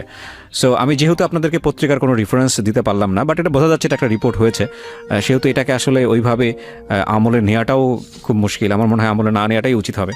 আপনি ফোনটা অন করে আমাকে একটু দেখান প্লিজ। আর এই ফাঁকে প্রিয় শ্রোতা, আপনাদেরকে যে কথাটা বলতে চাই যে রাগকে নিয়ন্ত্রণ করুন। এই মানুষটার জীবনের একটা উপলব্ধি হয়েছে আইনের কাছে আত্মসমর্পণ করা। আমি তাকে ইন্সপায়ারও করব, গো টু থানা, নিজের এলাকায় যান, আত্মসমর্পণ করেন। এবং আপনি যে ঘটনাটা এখানে বললেন সেই পুরো ঘটনাটাকে যদি এভিডেন্ট হিসেবে নেয় থানা, তাহলে হয়তো আপনার জন্যে আপনার যে ন্যায্য বিচার সেটাই হয়তো বা থাকবে। কিন্তু এর বাইরেও যদি কিছু থেকে থাকে সেটা থানা ইনভেস্টিগেট করবে, কোর্ট সেটার বিচার করবে। কারণ আইনের কাছ থেকে পালিয়ে কতদিন পালিয়ে থাকতে পারবেন? আর দ্বিতীয় কথা যেটা, সেটা হচ্ছে যে আমাদের যেই সামাজিক ব্যবস্থা, পারিবারিক ব্যবস্থা, সেখানে এই সন্তান বড় হচ্ছে, সে আলটিমেটলি তার বাবাকে ছাড়া বাবাকে দেখতে পাচ্ছে না, এবং এই যে মানুষটি সেও কিন্তু তার সন্তানকে দেখতে পাচ্ছে না। এই যে একটা দূরত্ব, এই দূরত্ব কি আসলেই কোনো দিন ঘুচবে? আমার কাছে যেই রিপোর্টটা এসছে, আমি একটু যেটা পেয়েছি সেটা হচ্ছে ভালুকায় পালিত ছেলের হাতে বাবা খুন, এবং এরকমভাবেই জিনিসটা আমি পেয়েছি। এটা যেটা এসছে ভালুকা ময়মনসিংহ প্রতিনিধি, গাছ কাটাকে কেন্দ্র করে ময়মনসিংহের ভালুকায় পালিত ছেলের হাতে বাবা খুন হওয়ার ঘটনা ঘটেছে। গতকাল শুক্রবার উপজেলার হরির বাড়ি ইউনিয়নে পালিত ছেলে জুয়েল 30 বছর দা দিয়ে বাবা নুরুল হক খানকে 48 বছর ব্র্যাকেটে খুন করেন। নিহত নুরুল হক হরির বাড়ি ইউনিয়নের পশ্চিম ঝালপাজা মানে চেচুয়াপাড়া গ্রামের মৃত মকবুল হোসেনের ছেলে। পুলিশ এবং স্থানীয়রা জানায় 17 বছর আগে উপজেলার একই গ্রামের মৃত মোহাম্মদ আলীর স্ত্রী হাজেরা খাতুনকে নুরুল হক বিয়ে করে। বিয়ের পর থেকে হাজেরার আগের ঘরের ছেলে জুয়েল তাদের সঙ্গে থাকেন। বেশ কয়েকদিন ধরে জমিজমা নিয়ে জুয়েলের সঙ্গে বাবা নুরুল হকের প্রায়ই ঝগড়া হতো। শুক্রবার দুপুরে জমিজমা নিয়ে তাদের ঝগড়া হয়। এক পর্যায়ে জুয়েল দা দিয়ে নুরুল হককে কুপিয়ে আহত করে। গুরুতর অবস্থায় তাকে প্রথমে ভালুকা উপজেলা স্বাস্থ্য কমপ্লেক্স এবং পরে অবস্থার অবনতিতে ময়মনসিংহ মেডিকেল কলেজ হাসপাতালে নেয়ার পথে নুরুল হক মারা যান। ভালুকা মডেল থানার ওসি হজরত আলী খুনের ঘটনার সত্যতা নিশ্চিত করে জানান, নিহতের লাশ উদ্ধার করে ভালুকা হাসপাতাল মর্গে পাঠানো হয়েছে। এখানে কিন্তু একটা জিনিস খুব ভালোভাবে এসছে এই রিপোর্টে, সেটা হলো যে 17 বছর আগে উপজেলার একই গ্রামের মৃত মোহাম্মদ আলীর স্ত্রী হাজেরা খাতুনকে নুরুল হক বিয়ে করেন, এবং এখানে কিন্তু এই বিষয়টা নাই, রিপোর্টিংয়ে নাই, এবং থাকাটা উচিতও না, এবং হয়তো বা যুক্তিযুক্তও হবে না যে এই নুরুল হক যে আপনার বাবাকে খুন করেছিলেন এরকম কোনো প্রমাণ বা কোনো কিছু, কোনো কথাবার্তা এখানে কিছুই নাই। যাই হোক, এই হচ্ছে আপনার সম্পর্কে বলা, এখানে কোনো কিছু মিথ্যা বলা হয়নি। পালিত ছেলে আপনাকে বলা হয়েছে, সেটা আপনার ঘটনার জায়গা থেকে আপনি যে বর্ণনাটা দিলেন সেটা আসলে পালিত ছেলের জায়গাটায় আপনাকে বসানো যায় কিনা সেটাও একটা কথা। এই জন্য আমি সবসময় বলি যে একটা রিপোর্ট বা একটা ইনভেস্টিগেটিভ জিনিস যে সেটা সবসময় প্রপার সত্যটা তুলে ধরে, বিষয়টা এরকম না। সুতরাং আমরা পত্রপত্রিকায়, টেলিভিশন, রেডিওতে যা শুনি, যা দেখি, যা বলা হয়, যা শোনানো হয় আপনাদেরকে বা আলাদা সোশ্যাল মিডিয়াতে, সেটাই যে একেবারে বেদবাক্যের মতো সত্য সেটা মনে করেনি আর কোনো কারণ নেই, কারণ তার পিছনেও অনেক বড় একটা কথা থাকে। সো নিজের জায়গা থেকে বিষয়টাকে একটু অ্যানালাইসিস করাটা জরুরি। আর সবসময় মনে রাখবেন যে একটা স্টোরির বা একটা ঘটনার জন্ম হয় অনেক বড় একটা স্টোরির উপর বেসিস করে। সো আপনি যখন দেখেন একটা দুর্ঘটনা ঘটে গেছে বা একটা ঘটনা ঘটে গেছে, সেই ঘটনাটাকে শুধু ঘটনার জায়গা থেকে শর্ট টার্মে বিশ্লেষণ করাটা খুব বোকামো, কারণ ওর পেছনে একটা বড় গল্প থাকে। সেই গল্পটা যখন আপনি জানবেন তখন ওই ঘটনাটা শুধু আপনার সামনে ঘটনা হবে না, এটা আপনার একটা বলা যেতে পারে জীবন নির্দেশিকাও হতে পারে। সো আজকের এই সিক্রেটসটা আমি শেষ করতে চাই এমন একটা জায়গায় এসে যে যেখানে আসলে একটা অমীমাংসিত সত্য, সেই অমীমাংসিত সত্যের একটা ক্ষুরোধার হলো আইন। সে আইনে একজন খুনির যে অপরাধ হওয়া সেটাকেই তিনি দিবেন। সেখানে কোনোভাবেই চিন্তা করবে না যে এই জুয়েলের ছোট্ট একটা বাচ্চা আছে, কিংবা এই জুয়েলের একটা সোনার সংসার ছিল, এই জুয়েলের একটা অতীত আছে। সেখানে যেহেতু জুয়েল আত্মস্বীকৃত একজন খুনি, খুনের যে বিচার হয় সেটাই হবে। কিন্তু আপনি যখন অনুষ্ঠানটা শুনলেন তখন এই জুয়েলের একটা অতীত জানতে পারলেন, এই জুয়েলের বড় হয়ে ওঠা জানতে পারলেন, এই জুয়েলের একটা সোনার সংসারে ছোট্ট একটা বাচ্চা আছে তার কথা জানতে পারলেন। এই জাস্টিসের জায়গাটা হয়তো অমীমাংসিতই থেকে যাবে। সুতরাং সেই জায়গাটি থেকে আমি বলবো এই জায়গাটার সৌন্দর্য ধরে রাখার জন্য নিজেদের রাগটাকে কন্ট্রোল করাটা খুব জরুরি। তারপরও আমরা ভুল করে ফেলি, আমাদের ভুল করাটাই স্বাভাবিক। মানুষ মাত্রই ভুল করে, প্রতিনিয়ত ভুল করে, এবং এই ভুলকে চেক করার জন্য, ভুলকে গার্ড দেবার জন্য আমাদের সমাজের অসংখ্য উপাদান আছে, অসংখ্য উপাদান। প্রতি মুহূর্তেই সেগুলো কোনো না কোনোভাবে আমাদেরকে সাপোর্ট করে। আজকের এই সিক্রেটসটাও ঠিক তাই। আপনি মনে করে নিন যে হ্যাঁ, জুয়েলের কথা আপনি ভুলে যান, জুয়েলের হয়তো বিচার হবে, জুয়েলের হয়তো ন্যায্য বিচার যেটা পাওয়া উচিত সেটাই জুয়েল পাবে। কিন্তু একটা কথা যেন আমরা ভুলে না যাই যে জুয়েল যেই ভয়ানক রকমের পরিণতির মধ্য দিয়ে যাচ্ছে, বেঁচে থেকেও না থাকার মতো, সন্তান থেকেও না থাকার মতো, পরিবার থেকেও না থাকার মতো, প্রতি মুহূর্তেই যে সমাজ বা একটা পরিবার বা একটা সবচেয়ে প্রিয় জায়গা নিজের সন্তান, তার কাছ থেকে পালিয়ে বেড়ানো, এই জীবনটা যাতে আপনার না হয়। এবং সেটার জন্য আজকের এই অনুষ্ঠানটার থেকে কিছুটা হলেও নিজেকে নিজে গুছিয়ে ফেলা উচিত, সতর্ক থাকা উচিত। জুয়েল, আপনার জন্য শুভকামনা। আমি অবশ্যই আপনাকে ইনসিস্ট করবো, জি বলুন, আপনার হাতে সময় আছে আর 1 মিনিট, আমি শেষ করতে চাই, প্লিজ বলেন। সে ভাই, আমার শেষ মুহূর্তের কথাটা হলো যে কি দোষ করেছিল আমার বাবা। যে আমার বাবা, আমার দাদু ভাইয়ের আগে, আমার দাদু ভাই মারার আগে সন্তানের লাশ দেখে গেল। এই প্রশ্নটা আমিও আপনাকে করতে চাই, এই অ্যাঙ্গেলে প্রশ্নটা করার সুযোগ এতদিন পরে নাই। আপনি কেন যান নাই?